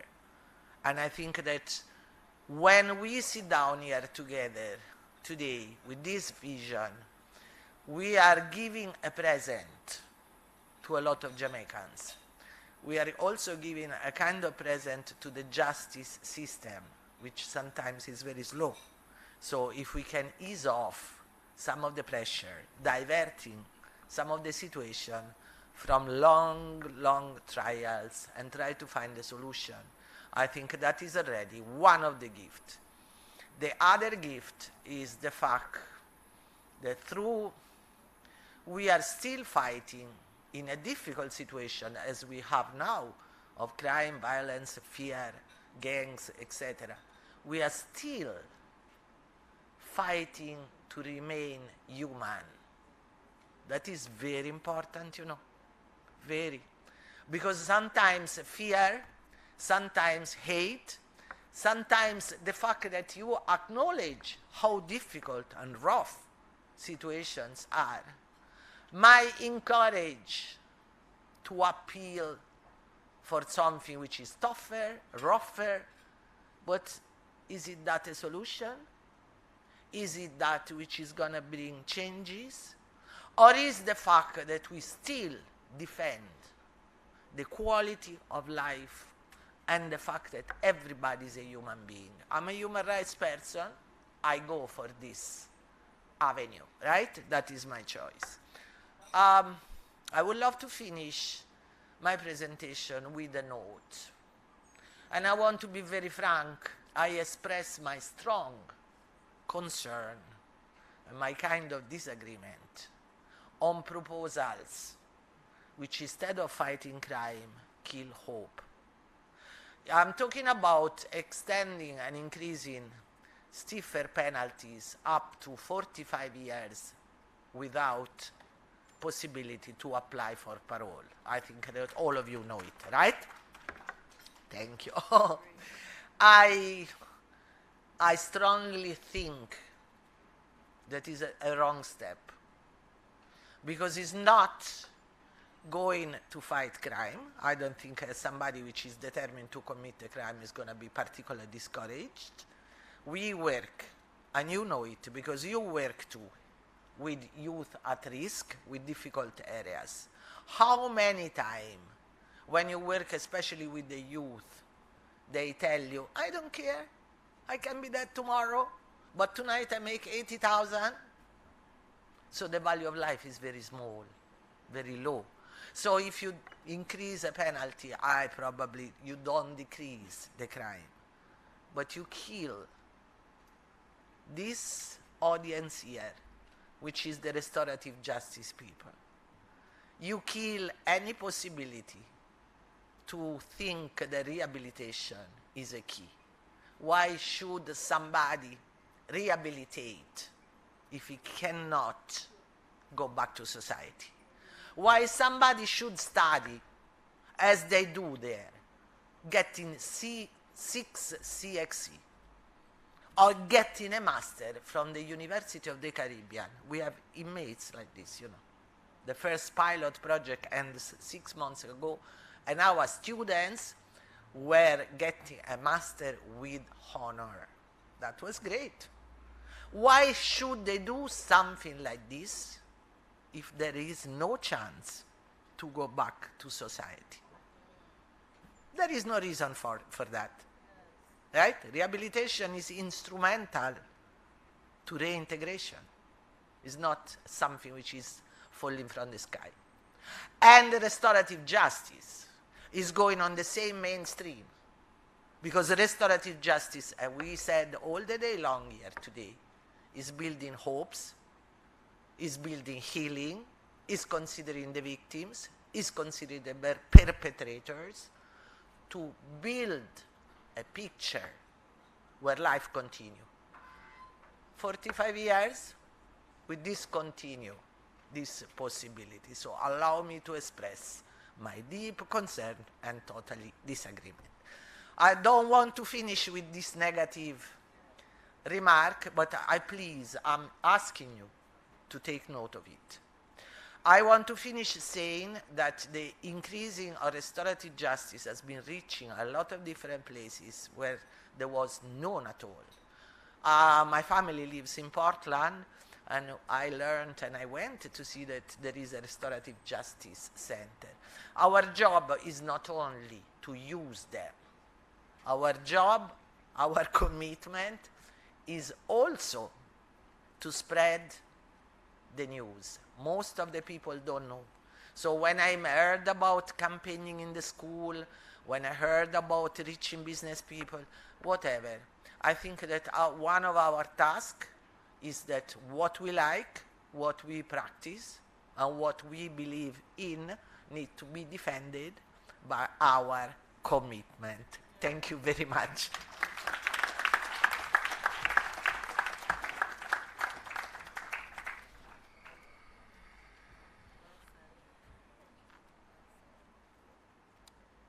Thank you, Mrs. Golato. the Ministry of Justice taking justice to the people of Jamaica through our use of alternative dispute resolution practices. And as we just heard from one of our partners, we will shortly be hearing from another of our partners, and that person will be looking at the topic, restorative justice, the victim's voice in restorative justice and trauma-informed practices. I now invite Ms. Colette Carr-Pattison, Community Liaison Officer for St. Elizabeth, to introduce our next speaker.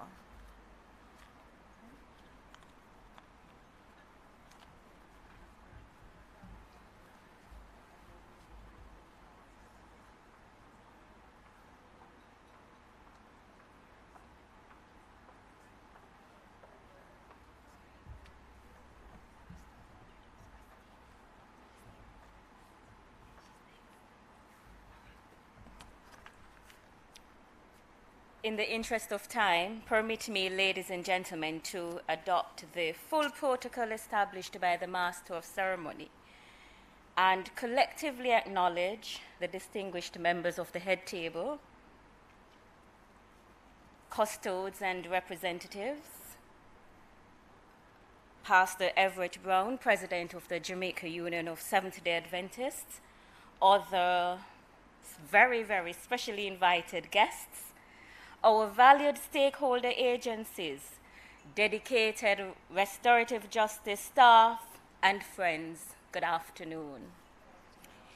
It is my honor to introduce Dr. Christine Hendricks, Executive Director of the Jamaica Council for Persons with Disabilities, since I've had the privilege to work with her in a previous professional capacity.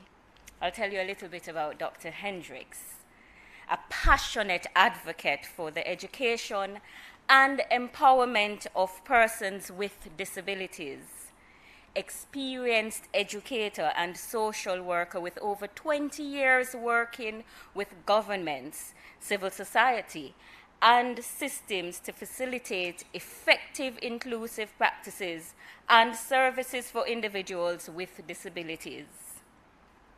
Expert advisor on disability matters globally. The JCPD Advisory and Abilities Foundation Boards, National 2030 Agenda, Social Protection, Poverty Reduction, and the Interministerial Committee on Human Rights.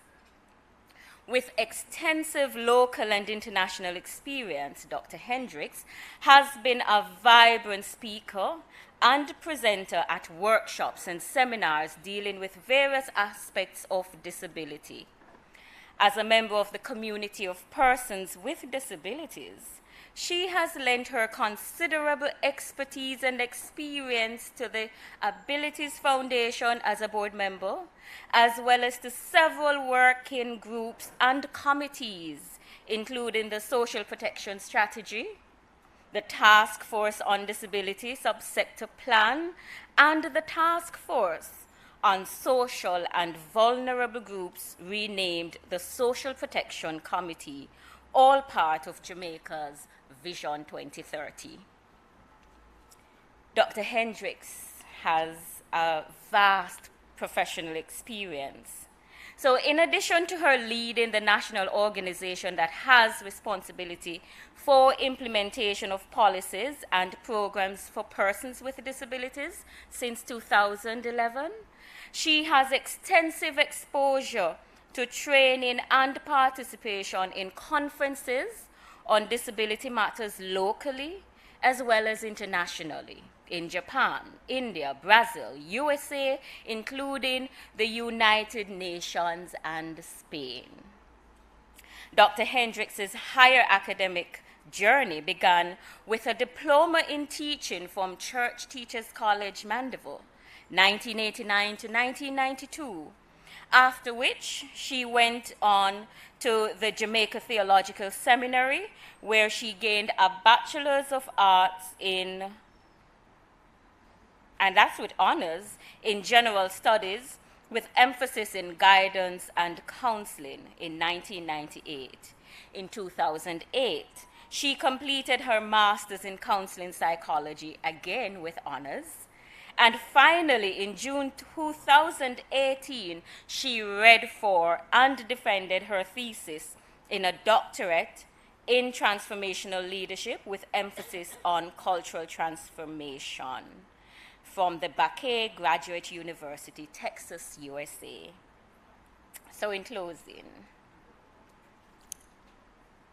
her commitment to enhancing the total well-being of Jamaica's children is rooted in the church and focuses on the essential ingredients for a sound society, good parenting, and healthy marriages, which are core pillars of restorative practices. Ladies and gentlemen, Dr. Christine L. Hendricks.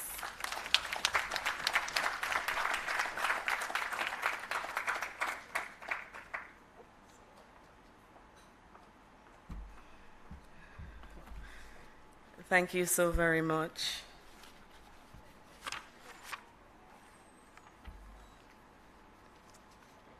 Allow me to adopt the protocols already established. Good afternoon to our head table, ladies and gentlemen. Restorative justice, human rights, and the voice of persons with disabilities.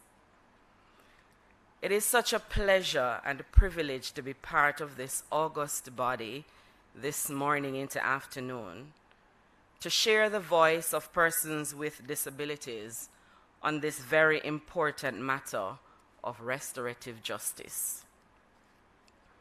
When the invitation was received at first, I thought of how we could facilitate the participation of persons with disabilities in the restorative justice process through, reasonable arrangements that would be required to enable sign language interpreters and ramps and rails and braille and audiovisual materials.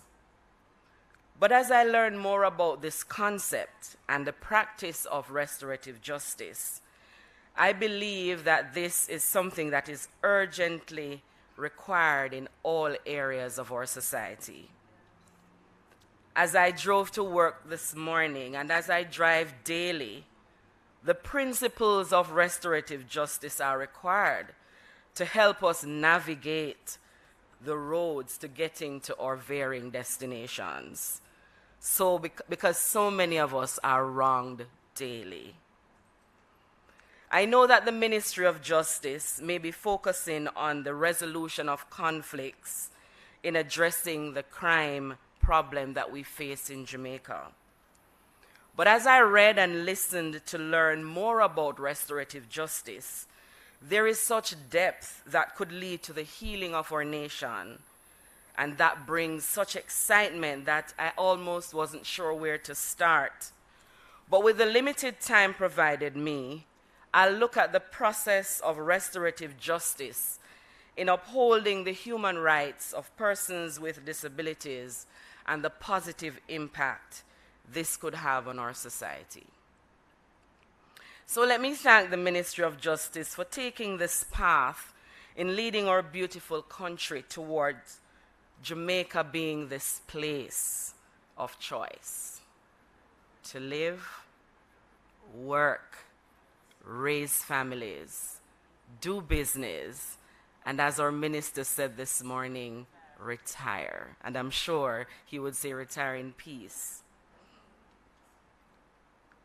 In expanding the focus of restorative justice, I looked at a definition provided by one David Ryan Castro Harris in 2020, where he indicated that restorative justice is a philosophy and set of practice rooted in indigenous teachings that emphasize our interconnection by repairing relationships when harm occurs, while proactively building and maintaining relationships to prevent future harm.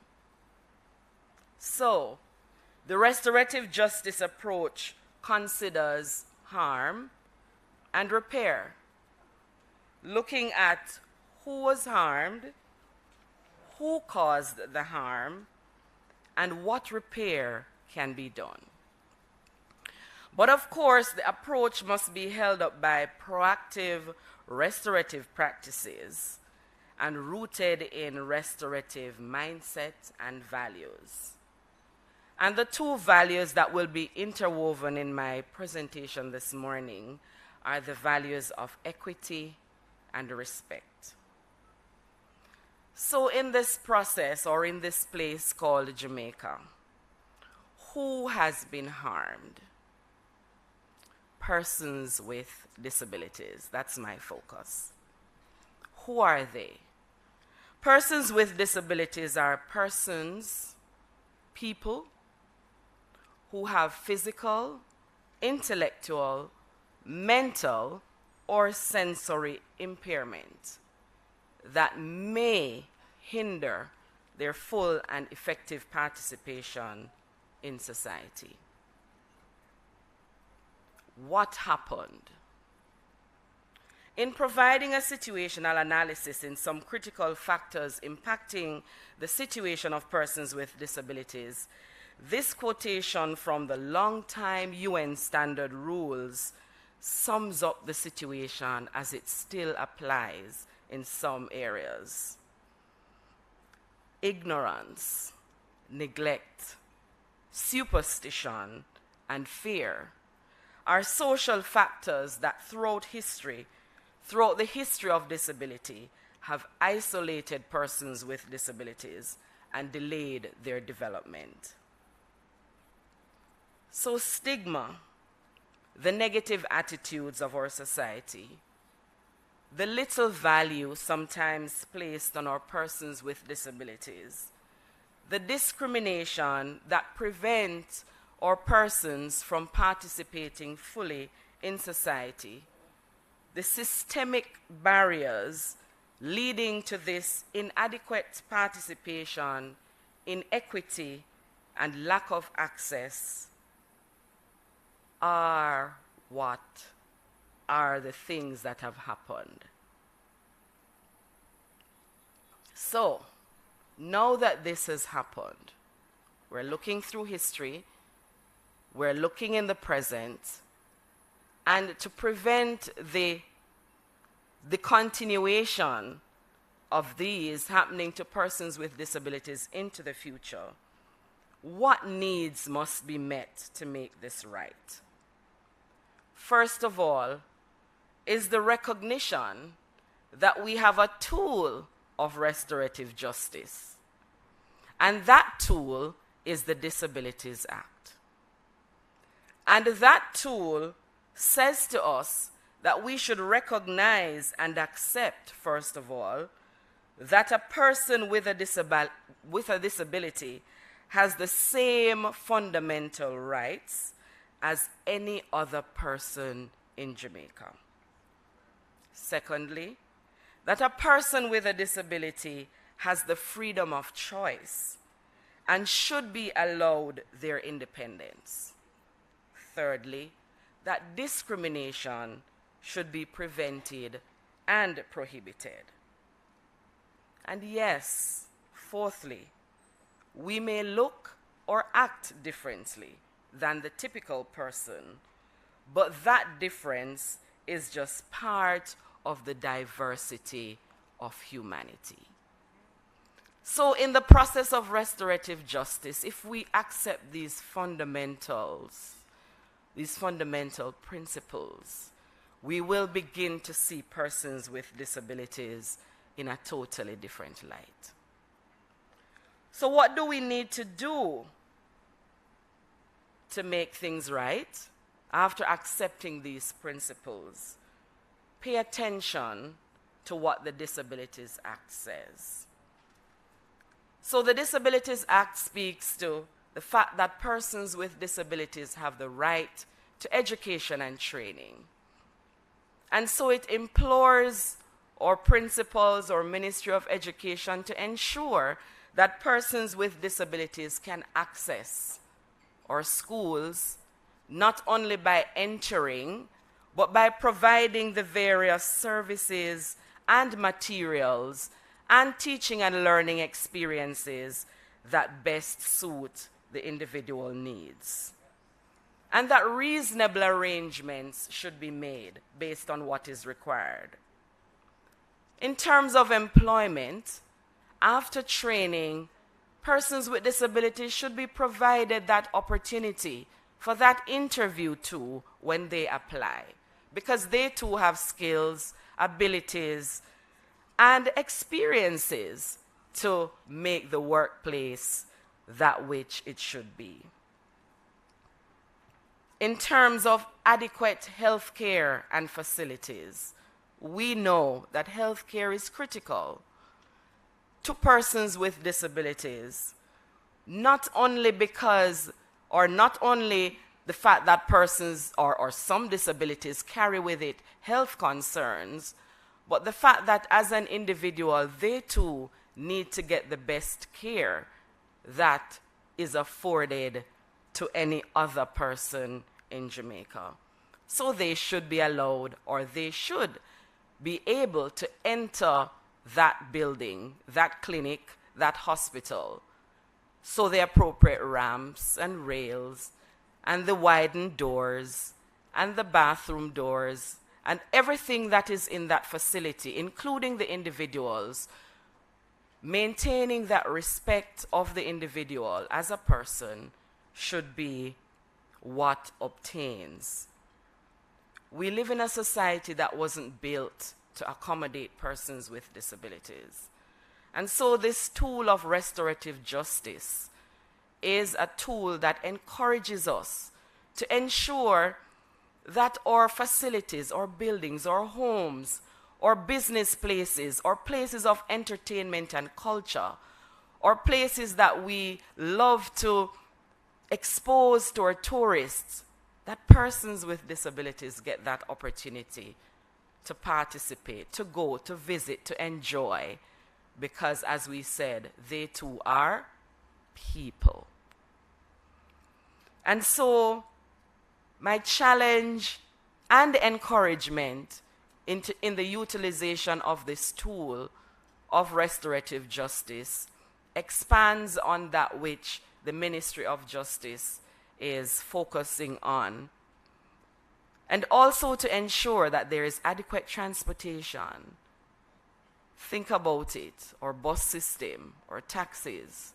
Persons with disabilities, when they travel, they have to pay. Some of them who have physical disabilities, you pay for yourself and you pay for the wheelchair. Injustice. So the process of restorative justice is allowing persons with disabilities a voice. Listen, allow them to participate, or allow us to participate. Allow our voice to be heard, and allow us to be part of this society in which we were born and in which we too are citizens. We have a right to participate in the political process, whether to vote by ourselves or with the assistance of someone, to be on boards like everybody else, to be part of the public life, because we too have a say. We have a contribution to make. And so in closing, I say this poem that I learned recently. And it says, "You are my other me. If I do harm to you, I do harm to myself. If I love and respect you, I love and respect myself." On behalf of persons with disabilities, I thank you.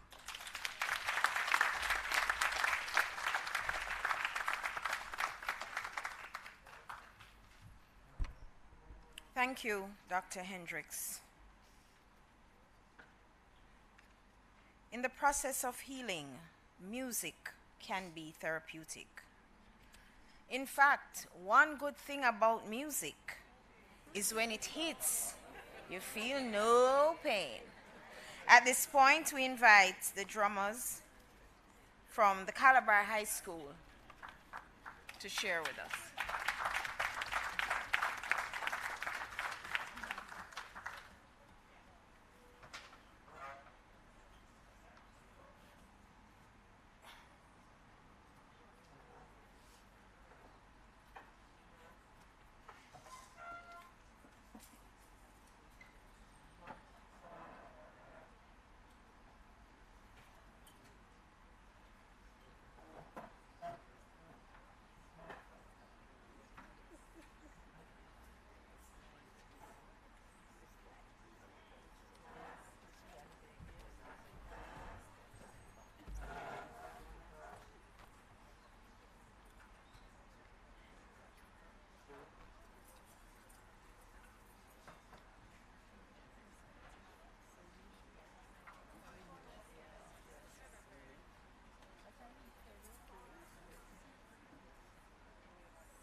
Thank you to the young men of Calabar. That was indeed some well-needed energy. We're a little more energized after that item.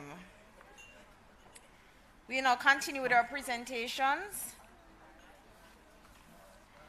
I invite Mr. Dowell Williams, Restorative Justice Officer for Portland, to introduce our next speaker.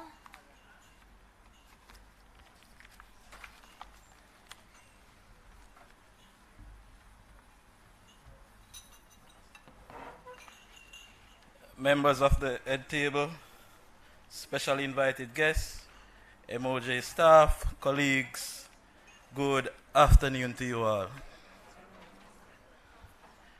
It's an honor to introduce to you a student restorative practice advocate, Ms. Gabrielle Bryan. She is the national president of the Jamaica Prefects Association, Manchester High School head girl presently, Manchester High School Global Alumni Ambassador, Manchester High School United Nations Youth and Students Club President, Manchester High School Quiz Team Manager and President, quite colorful. She's 18 years of age, born in Mandeville, Manchester, attends the Manchester High School, alumni of El Instituto de Mandevilla, career aspiration to become a biomedical scientist. Please help me welcome Miss Gabrielle Bryan.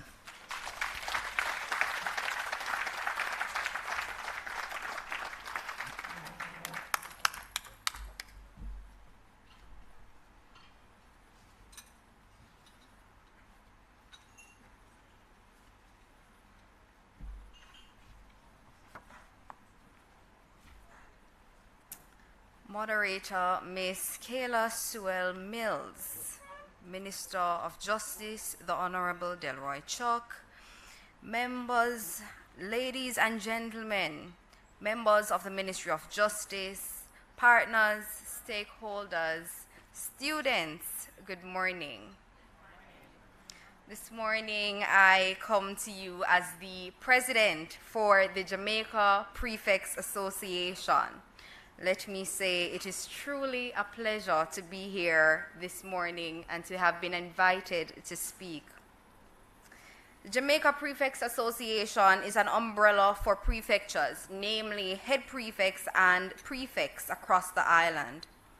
Our role is to facilitate an enabling school environment that fosters cohesion, order, and camaraderie amongst our peers. The prefect body in schools assists administration and other stakeholders in working in tandem with them to aid in guaranteeing the overall smooth operation and performance of schools. When I speak to my prefects, I often remind them that they are the epitome of their institution. Prefects are chosen because they conform to their institution's policies and philosophy. On February 3rd, 2023, the Jamaica Prefects Association launched its Know Your Role campaign in schools. This year's Prefect Association is working assiduously to ensure that prefects and administration understand their roles and responsibilities in keeping with Jamaica's mandate to make schools a safe place where learning and development is at the helm. This funnily ties perfectly with the Ministry of Justice's balancing rights and responsibilities. The Ministry of Justice introduced restorative justice practices in 232 schools last year. An integral part of that introduction was the prefect body within the schools to whom the training sessions were made available to, and the expectation that within the schools, prefects, along with their administration, would be better able to handle conflicts within the school environment. Although a multifaceted Although multifaceted, a primary responsibility of prefects is to assist in the resolution of conflicts among students. It is said that it would seem as though Jamaica's society has developed a deeply entrenched culture of violence, and specifically speaking, within our school system. It therefore means that our approach to addressing the issues now have to change. Student leaders and advocates must now tackle these issues with high level of discipline, control, and firmness, while also ensuring that there are high levels of fairness and encouragement to be effective and efficient transformatively and restoratively. In 2022, with the upsurge of violent incidents in schools across the island, would have led to the loss of lives, numerous suspensions, and a myriad of students being expelled, and ultimately have had both victim and offender having the course of their lives altered, in most cases, if not all, for the worst. Within our school system, it is vital to understand that no one child is alike. No one situation is alike. The cases of violence within our schools can be linked to a multitude of issues, ranging from upbringing and community influence to a spur-of-the-moment decision to act on impulse and emotions. Prefectures and student councillors alike have been called upon within their respective roles to address and advocate for students who have found themselves with stakes in particular offenses. It is with this that we must take each case into careful consideration to decide the most appropriate and effective way of treating with incidents of violence within our schools. Students oftentimes just want to be heard, to be included, to be understood, to feel connected and part of the community. Restorative justice is highly effective in how prefectures and student advocates work because it places an emphasis on dialogue and negotiation. Students are more inclined to communicate when the environment feels fair, respectful, and one in which restoration and rehabilitation can in fact take place, instead of the student feeling hostility, brought down, and shamed. Students are able to express their emotions, ideas, feelings, and thoughts. As student leaders, one of the most indispensable qualities to have, especially as a 21st century student leader, is the ability to listen, connecting with hearts through the use of your ears. Last year, the issue arose when a large number of female students were faced with suspensions and expulsions after a brawl within their institution. This was when restorative justice practices were to be put to the test in schools. As prefects and student advocates, restorative justice would have given us the opportunity to see and hear the matters, and furthermore make informed suggestions as to how to reduce reoffending and to assist in providing alternatives to aid in the rehabilitation process. Restorative justice allows for the inclusion of the community. I say this to say we are living in a technological era. Everything goes viral in a matter of seconds. Using one of the most memorable cases last year, it took only one person to take out their phone and hit record, and the video was on every social media platform. The school community often plays a vital role in the restoration process of students because there's always some level of support from the community. Both victim and offender are able to solicit some level of comfort and understanding, whether from their peers, teachers, or administration. But what we need But what we find happening now is that due to the publicity and a lot of the incidents within that community has been even further extended outside of the school. What is needed for restorative justice practice to be understood is by the wider community, so they are able to become part of the solution. What we don't want is for persons within the community enabling students and to continue the violent outbreaks in schools. One of the most important roles of the community is to also aid in repairing the broken relationships. But a community cannot repair broken relationships if the community itself is broken. This is the reason I'm often so proud to see my fellow student leaders playing active roles in building their community. It is because it means that they are youths and young people who are paying attention to what is happening in our country and are willing to stand up for what they believe in and find working solutions to combat the social issues within their community. We often say that young people are the future, but frankly speaking, young people are the now. This, if given the opportunity and a seat at the table to have their voices heard, you'd be surprised by the solutions they have to ameliorate some of the problems that we have. In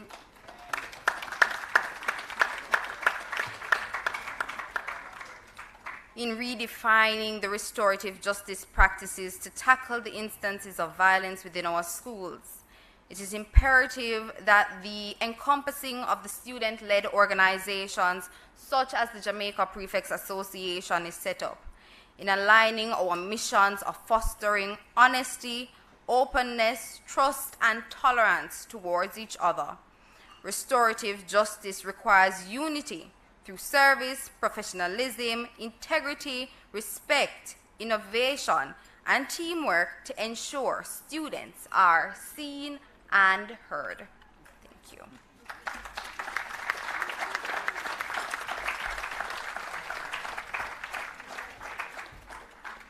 Seen and heard, connecting with the heart through the use of the ears.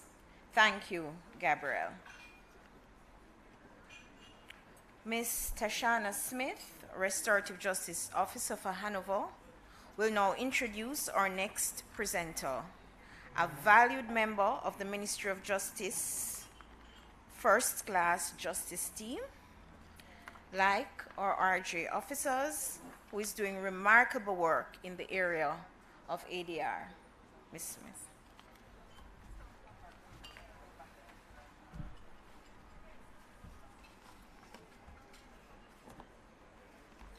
All protocol observed. Good afternoon, everybody. It is my distinct pleasure to introduce to you today this remarkable young woman. Her name is Miss Diondon Binns. She is a counseling psychologist who has been working with the Ministry of Justice in the Victim Services Division for the past 17 years. In April 2006, she was offered the position of parish manager with the responsibility of supervising the staff and operations of the Victim Services Division, Kingston and St. Andrew Parish Office. Over the years, her job function has expanded as she was promoted to programs manager in the national office with responsibility for the coordination of the various programs components operated by the division and ensuring that clients are provided with the highest standard of support. Currently, she is the acting director of the Victim Services Division with the responsibility for policy development and strategic program implementation of the overall National Victim Support Program. on a personal note, she is the mother of one teenage son and is a devoted Christian who gives her best, whether professionally or in the service to others. Second to her relationship in Christ, she is loved by her family, and she also loves her family and friends. With her professional areas of expertise in counseling psychology and people management, she has a passion of offering help to persons who are going through emotional difficulties and those who have been scarred by various traumatic experiences in their lives. She strives to be a positive influence in the lives of others as she continues to her path, as she continues on the path that she has taken as a counselor, coach, and motivator. Put your hands together as we welcome Miss Binns.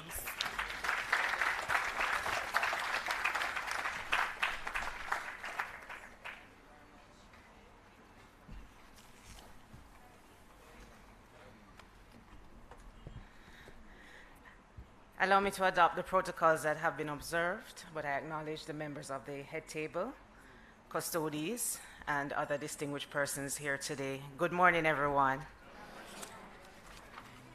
I'm sorry. Yeah. Good afternoon. Before I get into my presentation, Tashawn, I just had to big you up for calling me a remarkable young lady. Yes. So the pleasure is mine to share with you today on the victim's voice in restorative justice and trauma-informed practices. The Victim Services Division was established in 1998. Under the Ministry of Justice, we have the mandate to coordinate the support base emotionally and technically for victims of crime. It is an awesome responsibility that the division has, but it is staffed by dedicated individuals who have a true passion and drive for the work that they do. At the Victim Services Division, we're committed to the best interests of victims. This is seen through not only the work that we do, but the fact that we advocate for their rights. We provide them with well-needed services to help to ameliorate the impact of the trauma that they have experienced on account of the events that have occurred in their lives. And we also ensure that we identify what their needs are. Because an individual can come to you for one issue, and in going through the process with them, it is uncovered that, listen, this is not the real issue here, or this is not the real problem. And so we endeavor to ensure that we identify what their needs are so that we can adequately address it and help them to get onto the road of healing. Now, we work alongside the Restorative Justice Unit in the ministry. We have an office in all 14 parishes, and our parish officers are a part of the restorative justice process when conferences are convened. I want to pause here to acknowledge that though I may be the spokesperson here today, we have a cadre of dedicated staff, as I said before, across the island who provide these services. They're the ones who are on the ground. They're the ones who are interacting and interfacing with the victims, and I want to really acknowledge them today. Thank you. And whilst you're giving your applause, I just want to acknowledge those who are with us in this forum today. Please stand. You know yourselves. I am seeing two of the staff members from the KSA region and the regional director as well for Region 1. Thank you very much. You may be seated. So we work alongside restorative justice because whilst we provide the counseling, the emotional support to address the effects of the trauma, it is critical that relationships be mended. It is critical that the harm that has been caused is repaired. And we endeavor to create and to facilitate an environment that promotes healing in the lives of these individuals. Now, we see a range of persons who are classified as victims. And the classification that is used, you have the primary victim, that is the individual to whom the harm was directly committed. You have the secondary victims, who are the family members and close associates of that individual who was harmed. And you also have what we call the tertiary victims. And these are the individuals who experience the harm vicariously. And so earlier, one of our speakers reminded us of the case that we heard of, the 9-year-old girl in Hanover. And I don't know how many of you felt almost like your stomach was being tied up when you heard of the atrocities that was meted out against this little girl, a 9-year-old girl, brutally raped and murdered. That's what we call the vicarious impact of the crime. And so we have come to recognize that, yes, it is important for the primary and the secondary victims to be seen, but there are those others that also include our frontline victim workers. Now I'm talking about the police officers that have to go onto these scenes and see the gruesomeness. I'm talking about the victim services workers, the RJ officers who have to interface with this information. It is critical that they too be supported and be given the necessary tools that they need to overcome and to be able to carry on the work that they're mandated to do. So I mentioned that we see all victims of crime. And traditionally, our criminal justice system really focuses on the punishment of the offender. That is why through the Ministry of Justice, the Social Justice Division, there is the corrective balance to this justice system. And it is brought about through the restorative justice process, through the services provided by the victim services and the other ADR services that are provided within the ministry. This corrective balance helps to bring about a focus on the treatment of victims.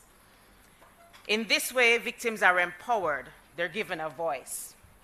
Now, a lot of times, our victims will express that they really don't feel a part of the criminal justice system and they don't feel like the system is serving them, which in some instances is true because they're just classified as witnesses in most cases. The state's focus is punishing the person and bringing the person who would have created the harm, who would have committed the crime, to justice. But we also are mindful that crime is more than just about breaking the law. Crime damages relationships.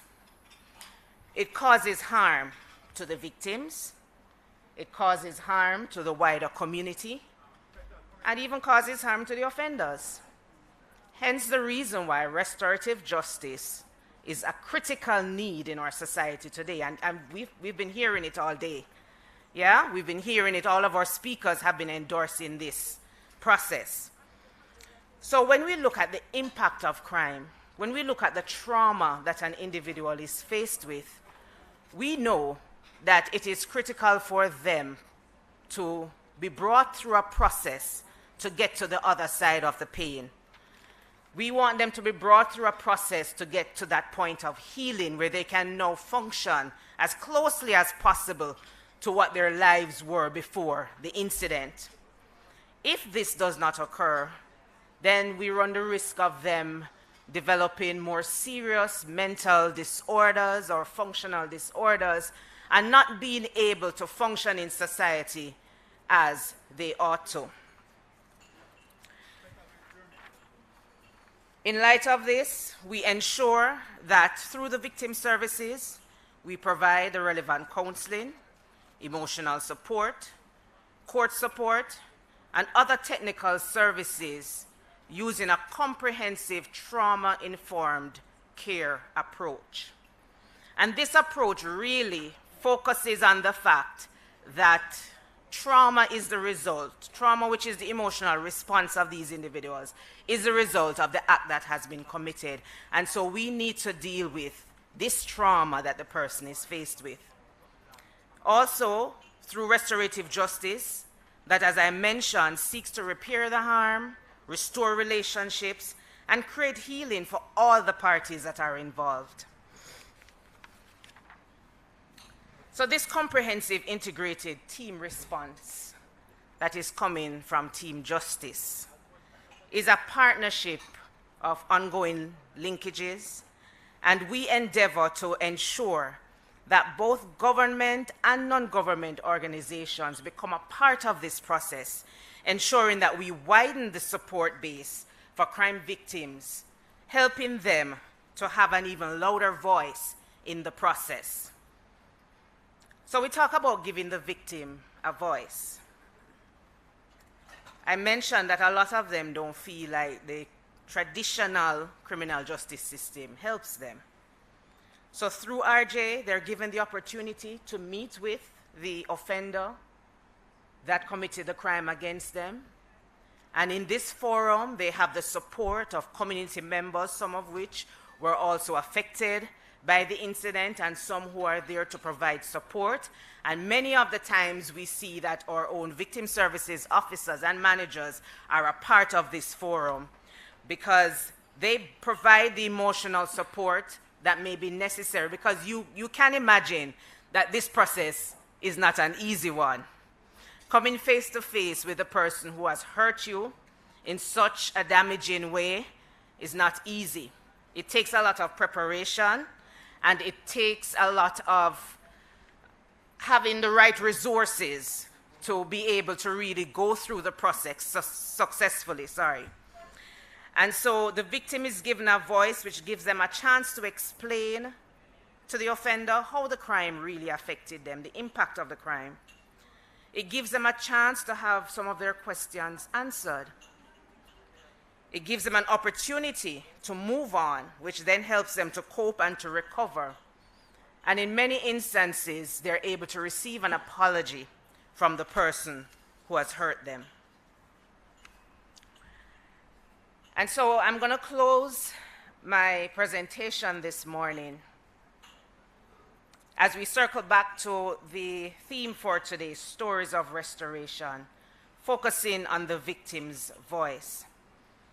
A team member who works very closely with the RJ centers in Tivoli, Denham Town, Greenwich Town, and Trench Town, provided these anecdotal feedback from victims who have gone through the process or are going through the process. And so I'm going to share a few with you.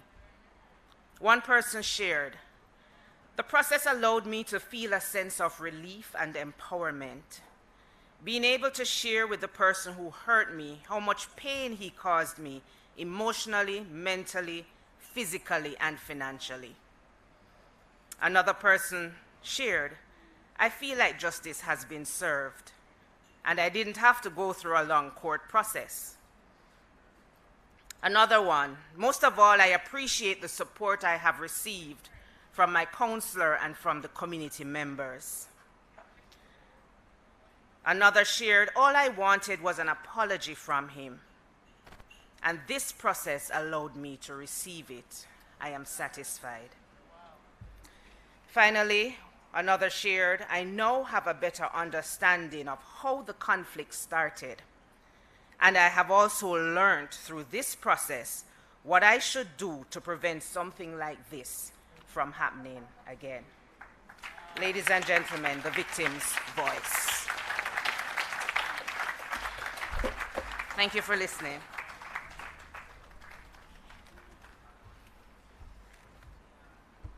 Restorative justice, victim services on the move. The social justice of the Ministry of Justice is reaping benefits. We thank you, Ms. Binns. We thank you for the members of your team in the Victim Services Unit. Our keynote speaker comes to us from the Ministry of Education and Youth. You heard firsthand from the Minister Williams the impact that the RJ sensitization sessions in schools is having on our children and how it translates to behavior change. Our own minister has himself been visiting our schools and sharing directly with our students the benefits of talking it out rather than fighting it out. I now invite Mr. Leon Malcolm, Restorative Justice Officer for St. Mary, to introduce our keynote speaker.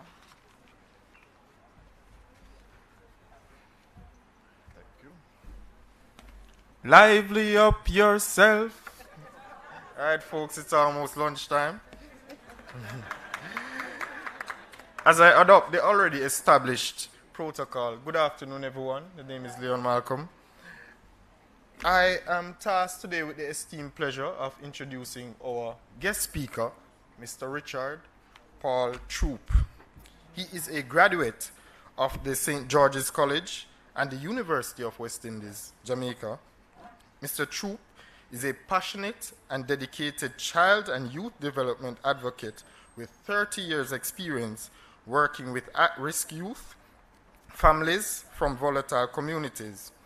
From the age of 15, he has been affiliated to 4 community-based non-government organizations, namely SIP in 1981, the Institute of Hunger Affairs in 1986, Camp Hope in 1986, of which he is the founder and executive director, Hope for Children Development Company in 1992, of which he is also the founder and executive director.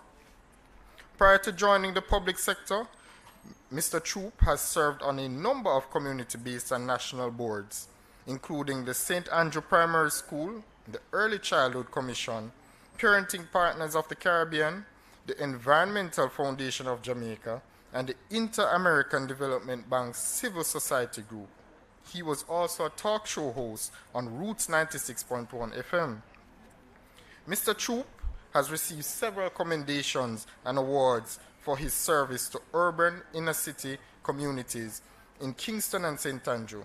These include numerous community development awards from the Social Development Commission spanning the decades of the 80s and the 90s. The Mustard Seed Community Development Award in 1999 and that of the Chamber of Commerce in 2010 for individual leadership and outstanding contribution to community development. He also received the 2010 award from the Kiwanis Club of New Kingston for exemplary service to community development. After this sojourn in the non-government sector, in May 2012, Mr. Troop was employed to the Jose Marti Technical High School in the capacity of the school's Dean of Discipline.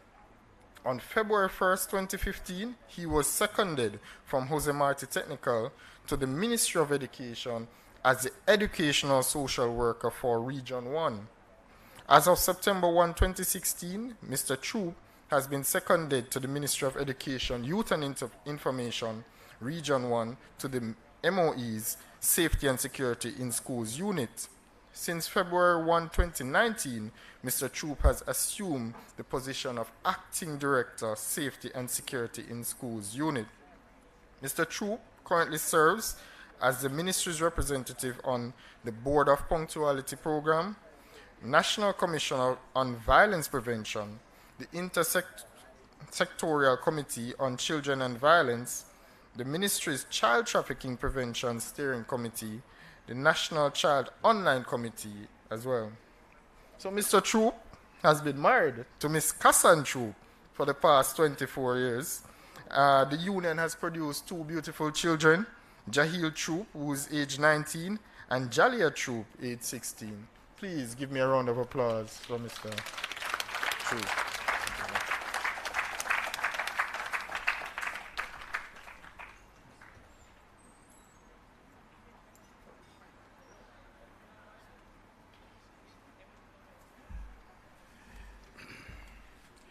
The protocols having been established.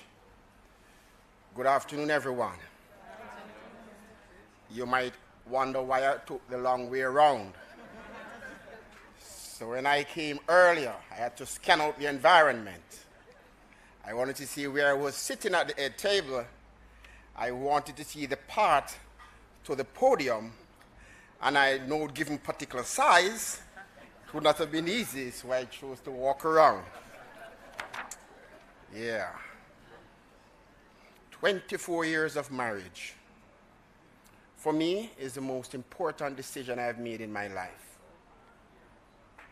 Yeah. And some might say, what is man no ordinary? For me, it's important because I grew up in a community, and for most of my immediate family and some extended family, marriage is not a big thing. And so 24 years ago when I made that decision, my wife and I, a lot of our friends, even family, were saying, "Wanna serious about this? But why? Why we can't just live off of love?" The most important decision that came out of our union, my wife and I, was our two beautiful children. And my son is going to be 20 in October, so sometimes you wonder why the bones, you start to feel certain pain in the bone. No, we're aging. Minister Chuck, last year I got a call from Andreen Lindsay, the then coordinator of the program, to be the keynote speaker at last year's conference. It's the fastest no that came out of my mouth. Faster than even Usain Bolt. This year, I got a call again. An invitation to be the keynote speaker. I paused. I consulted with my small team, members of my small team, and I paused to hear their response. They said to me, "Sir Troop, you have to do it. The partnership with the Ministry of Justice is too important for you to say no. Even if you're sick, make sure you're not too sick to come and address the group."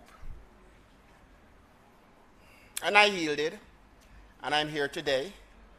And sometimes I have to pinch myself because I'm saying, why was I asked to be the keynote speaker? One of the staff members said to me, "Mr. Troop, sir,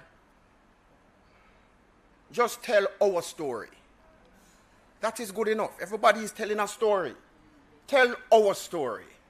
And so again, I yielded to that recommendation. So here goes.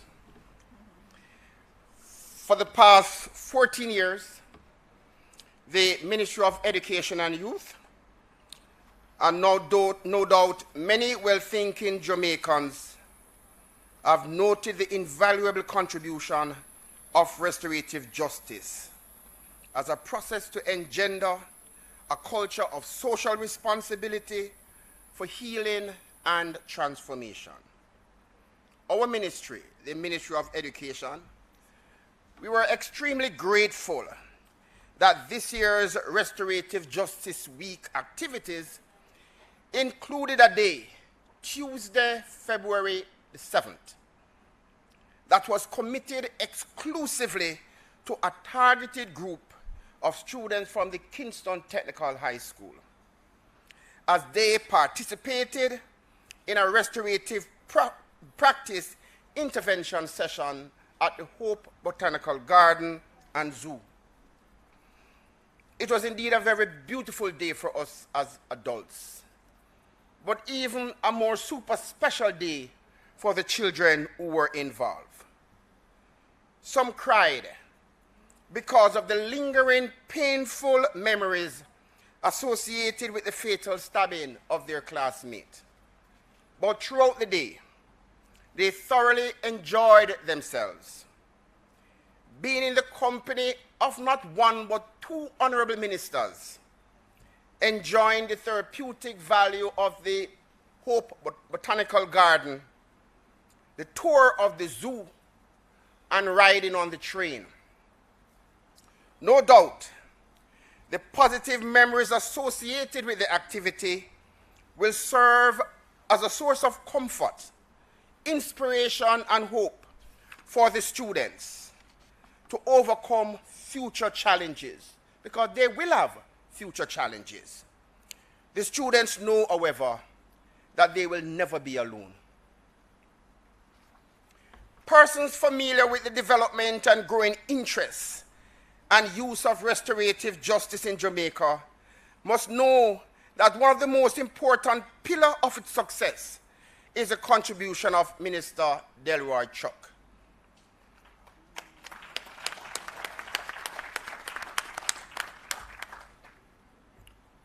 Our minister's passion, and yes, our minister, even though I'm from education, because he's our nation's minister. So our minister's passion and commitment to the advancement of restorative justice in Jamaica is unbreakable. He is always brokering or strengthening partnerships with key groups to ensure that restorative justice is accessible to every Jamaican. So the partnerships are with schools and churches and police officers and justices of the peace, to name a few. Earlier, I heard several persons refer to Minister Chuck as captain. But I have noted, Minister Chuck is also the greatest storyteller for restorative justice. So I was not surprised that before the end of the day of the intervention session at the Hope Botanical Garden, the Jamaica Observer had a major article in the paper about that intervention later that very same day. I was also not surprised that later in the afternoon we got a call. My minister asked me to join Minister Chuck on a radio interview with Cliff Hughes at Nationwide News Network, again to talk about restorative justice, and it's important as a tool to help and to treat with the violence we're having in schools. True to form, the radio interview started with Cliff referencing a number of viral videos that captured violence conflict in a number of schools. Violent conflicts among students on school compounds, on the streets, violent conflicts with or without the use of weapons, all girls brawl, and a teacher being assaulted by students. All very disturbing viral images, especially because of the number of bystanders who seem to enjoy every minute of the drama. Colleagues, I am not trivializing this crisis, but the technological age that we are now living in is magnifying the problem. We always had fights and conflicts among students, always. But the ease at which these incidents can be shared not only within schools directly impacted or involved in the conflict, but the ease at which the footage of violent incidents can spread within and across parishes and even globally. This must be a cause for concern. In this technological age, school must teach our children how to use technology as a tool for good. Let's help our students to TikTok positive stories about themselves and their schools and their communities. In addition to the viral videos of students fighting, we're also seeing videos of teachers or individuals in schools, adults, capturing image of students behaving in ways that they ought not to, and then posting that on TikTok. That too is wrong. That too is illegal, and that too must stop. Remember, I did say I'm not trivializing the problem of violence in schools. Friends, the recorded and unrecorded incidents of school violence is a reflection of deeper issues in our society that as a nation we have failed to address for decades, and it's time for us to act. The Secret Garden Monument, I don't know how many persons are familiar with the Secret Garden Monument. I'm aware that not everybody here is Kingstonian. But the monument is located at the intersection of Tower and Church Streets in downtown Kingston, and it was erected in 2008 by the then Kingston and St. Andrew Corporation in memory of children who died violently in Jamaica. The monument records the names, dates of death, and ages of children killed under tragic circumstances since 2004. Up to 2015, a total of 758 names of children were placed on the monument. The Kingston and St. Andrew Municipal Council have said no additional names have been added since because there's no more space. While there are plans by the council to extend sections of the monument at the pace at which our nation's most vulnerable are being killed, no amount of additional space will be enough. It is time for us to act. Children are also victims of violence. And so 80% of Jamaican children experience some form of psychological or physical violence administered as discipline. 65% of students are bullied at school. 79% of children witness violence in their homes and communities. These include some of the most horrific forms of violence. And earlier, another colleague mentioned little Nikita Noel, a 9-year-old female, after leaving school, journeying to home, and she was brutally raped and strangled, not very far from her home. It is time for us to act. Children as perpetrators of violence. In October of last year, our Commissioner of Police, Major General Anthony Anderson, reported to the nation that in the last 4 years, 2019 to 2022, 875 children between the ages of 15 to 17 years have been charged with major crimes.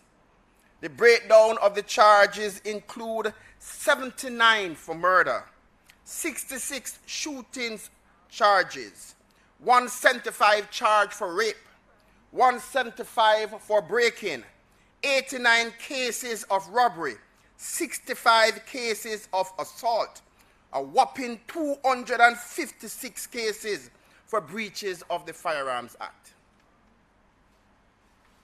We are not certain if these 875 school-age students were actually in school.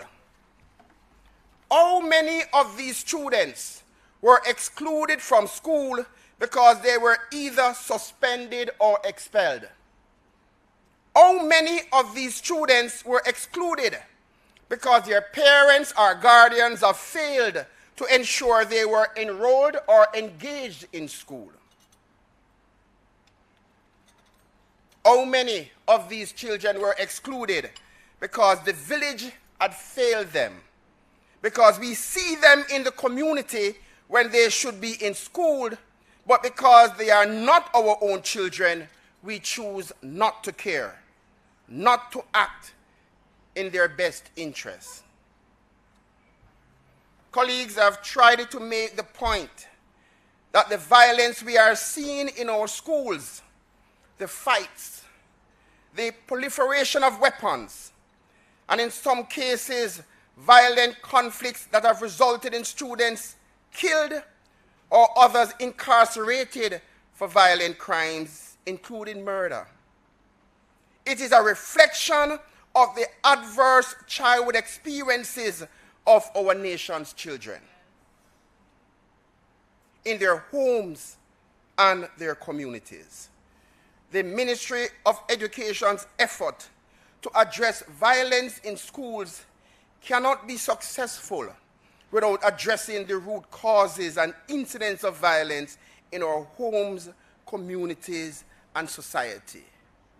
Remember too, our children are living in an age when you listen to our music, a music that glorifies violence, a music that glorifies sex, a music that glorifies scamming, and artists who fail to make the connection between the content of their music and the behavior of our nation's children, we know we are in crisis.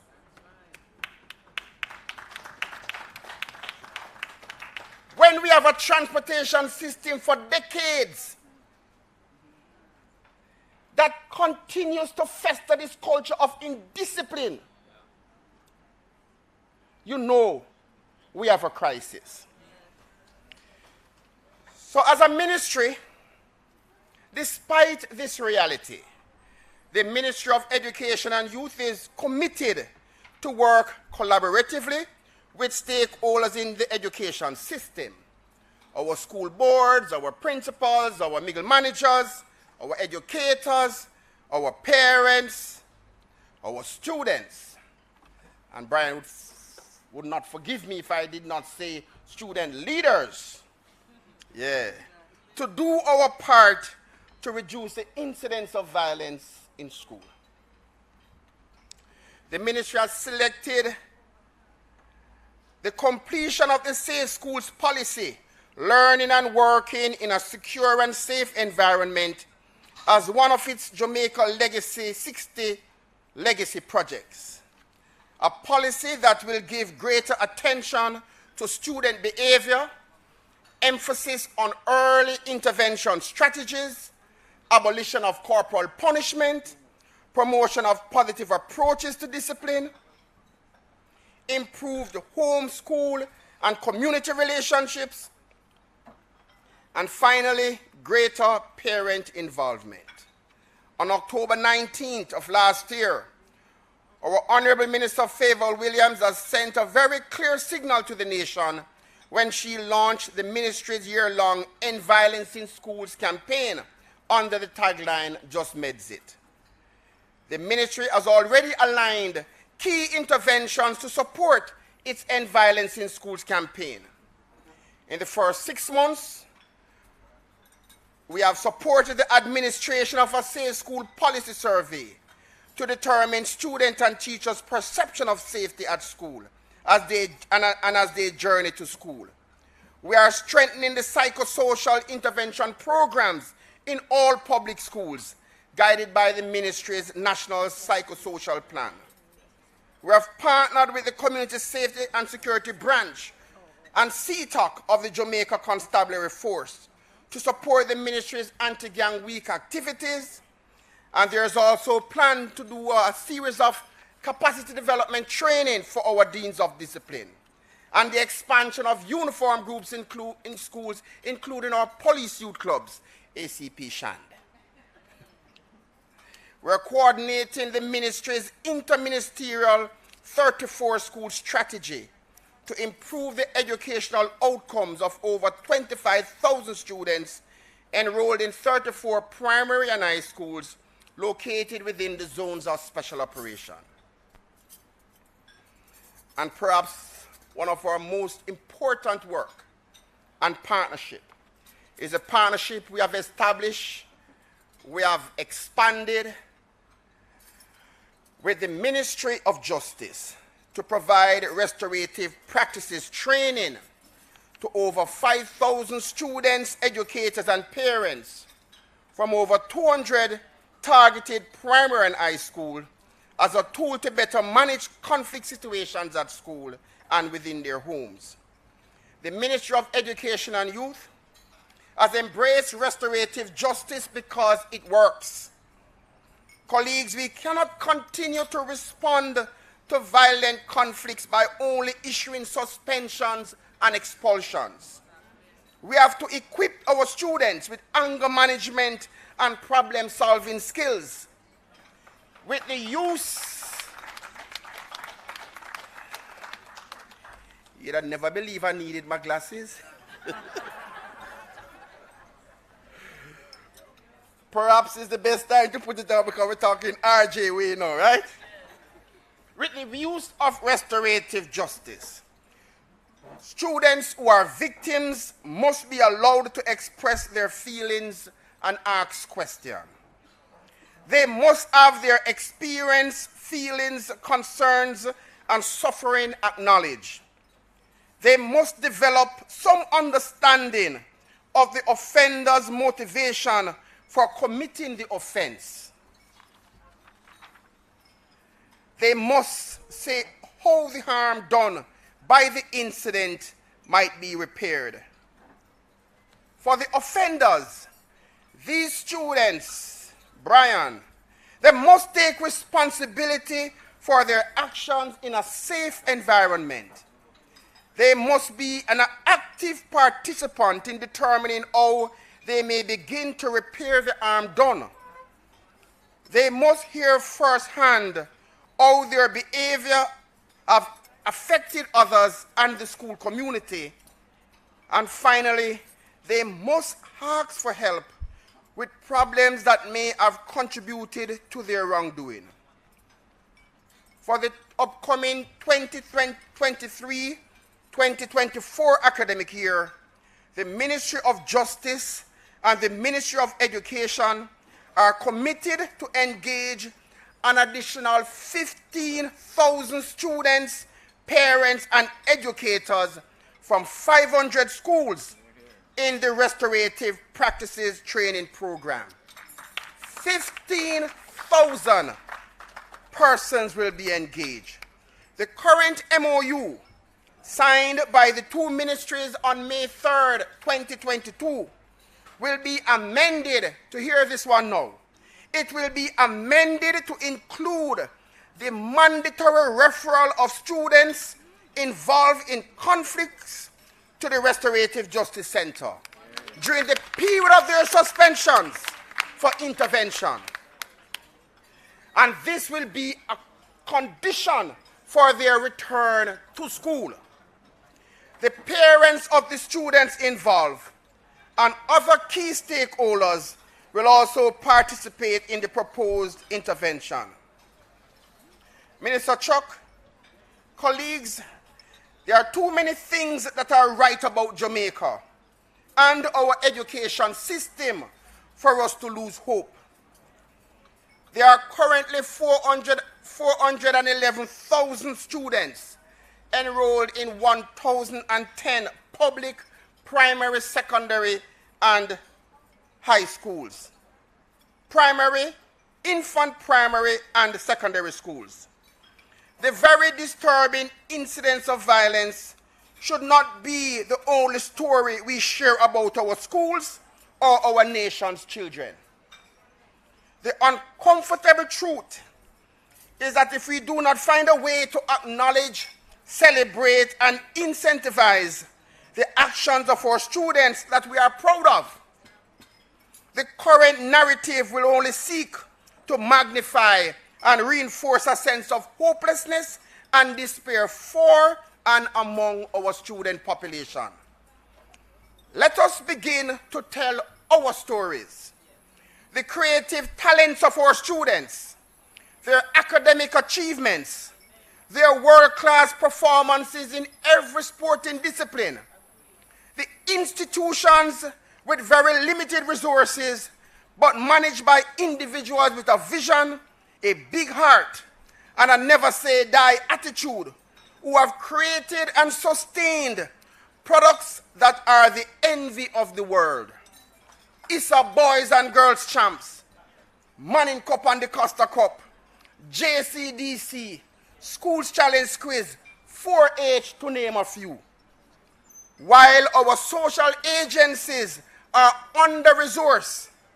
As a people, let us use our resilience to find the solutions to address our social problems, including our search for justice. One day at a time, individually and in partnerships, let us work together towards achieving even greater milestones in restorative justice for our 15th year celebration and beyond. I thank you very much.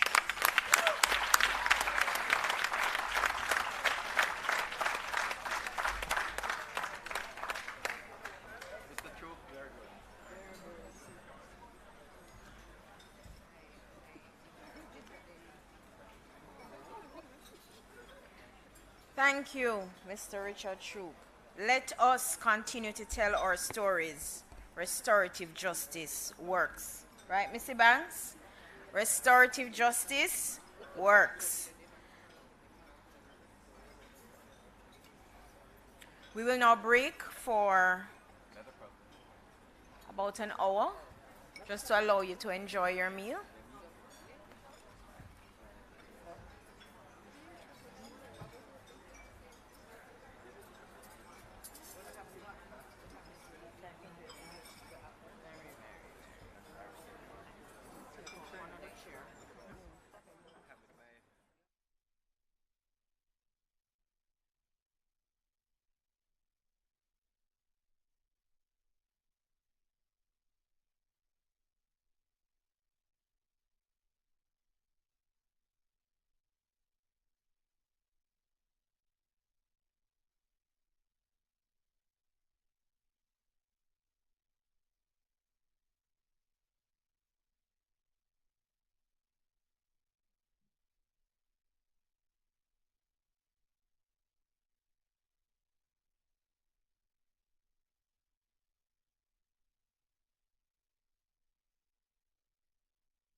Wow, that was good.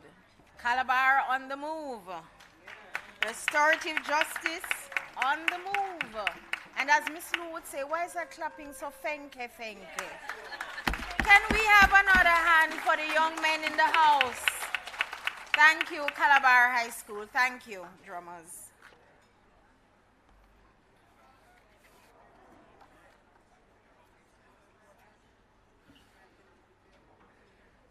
Today has been a very informative and enriching day.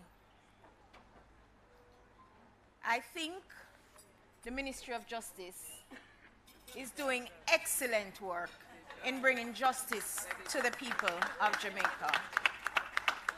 We heard from Mr. Troop with the stories in our schools. We heard from other members whom Ms. Carlo Golgota, other members with their stories of restoration.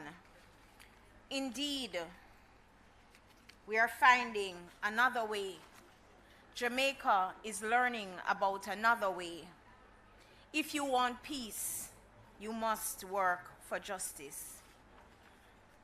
At this time, we would ask Ms. Sasha Ebanks to come and give us her vote of thanks.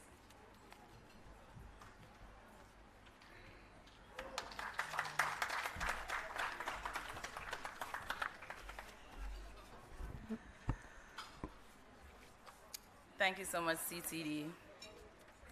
Ladies and gentlemen, we regard Restorative Justice Week and today's conference in particular as a resounding success. Can we put our hands together for the Restorative Justice Unit?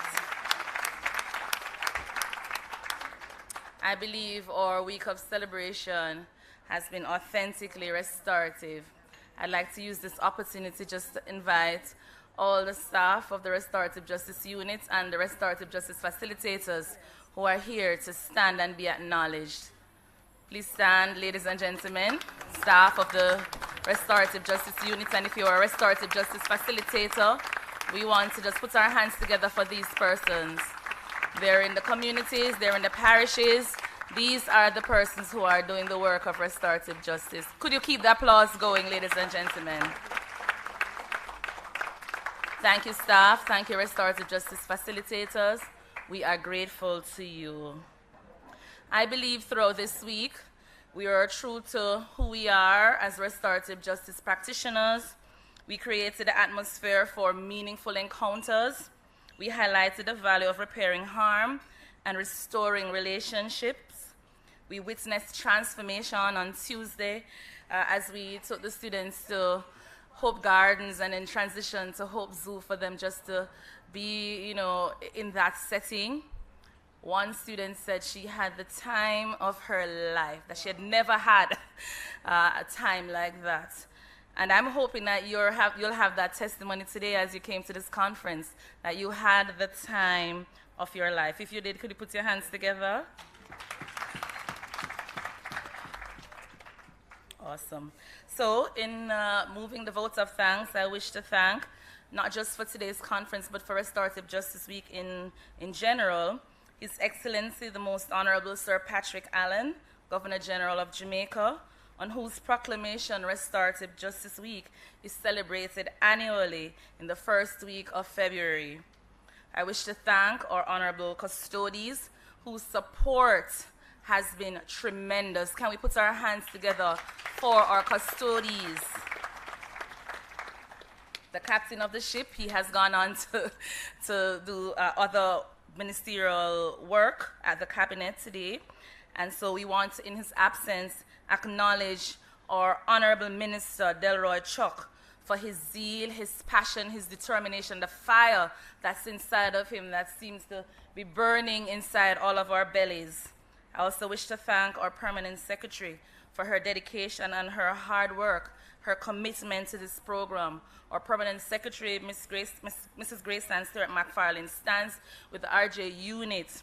Every activity we have, she seeks to support it either with her physical presence or with support that we need. And how can I say thank you to our Chief Technical Director and Master of Ceremony for today, Miss Kayla Sewell Mills. Ladies and gentlemen, if you affirm her, it would delight me. CTD, you have a keen eye for details. You're a woman of compassion and care and restorative justice and the love for people shines through every encounter I have with you, and I'm grateful to you. I wish to thank our PFO, senior directors within the Ministry of Justice, directors, again, the staff of the Restorative Justice Unit. I wish to highlight a few directors and units that gave us tremendous support this week.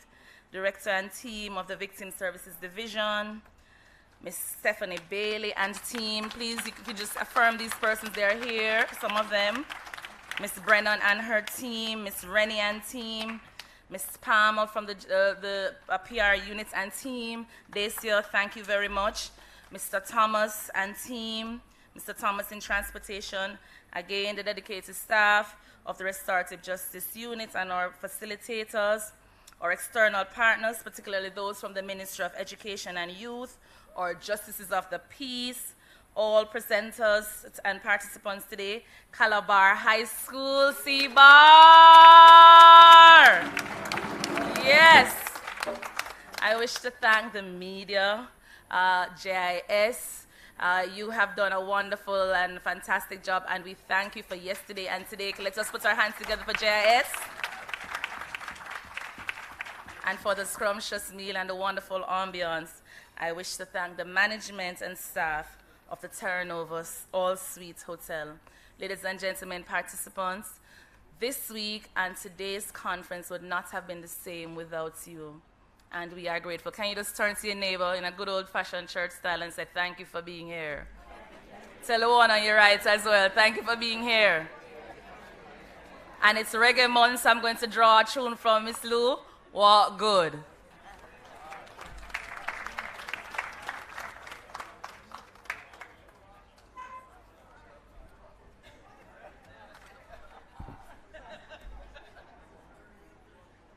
And it falls to me just to say thank you to Missy Banks and her amazing team. Can all the RJ members in the house stand up, please? Give yourselves a hand. We thank you for the work you do, as well as your leader. You may have a seat. Thank you. Thank you. It has been a tremendous week. We started in the cool Garden Parish of St. Anne on Sunday, and we got some amazing stories on Sunday. We have some amazing stories coming out of the intervention at the Botanical Gardens with some of our students. We got some more amazing stories yesterday and again today. I've gotten a little insight. You can have a seat, thank you. We got a little insight into what it really takes to put all of this together. And every single event has been successful. So we thank the members of Team Justice, we thank the members of the RJ team, but we thank you all who are here today for your support. We could not have done it, not just for you being here, but for the constant words of encouragement and the support. So put your hands together, everybody. Give yourself a big Miss Lou clap. No, thank you. All right. We have come to the end of today's event, and we thank you for coming and for your full participation. Please do have a wonderful rest of the day. Spread the word in every nook and cranny of Jamaica. Restorative justice works. Get involved. Help the members in your homes, help your neighbors, help your community members where you see the need for intervention. What is the number? 888 Justice. Okay. Can we all now stand for the national anthem?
Thank you.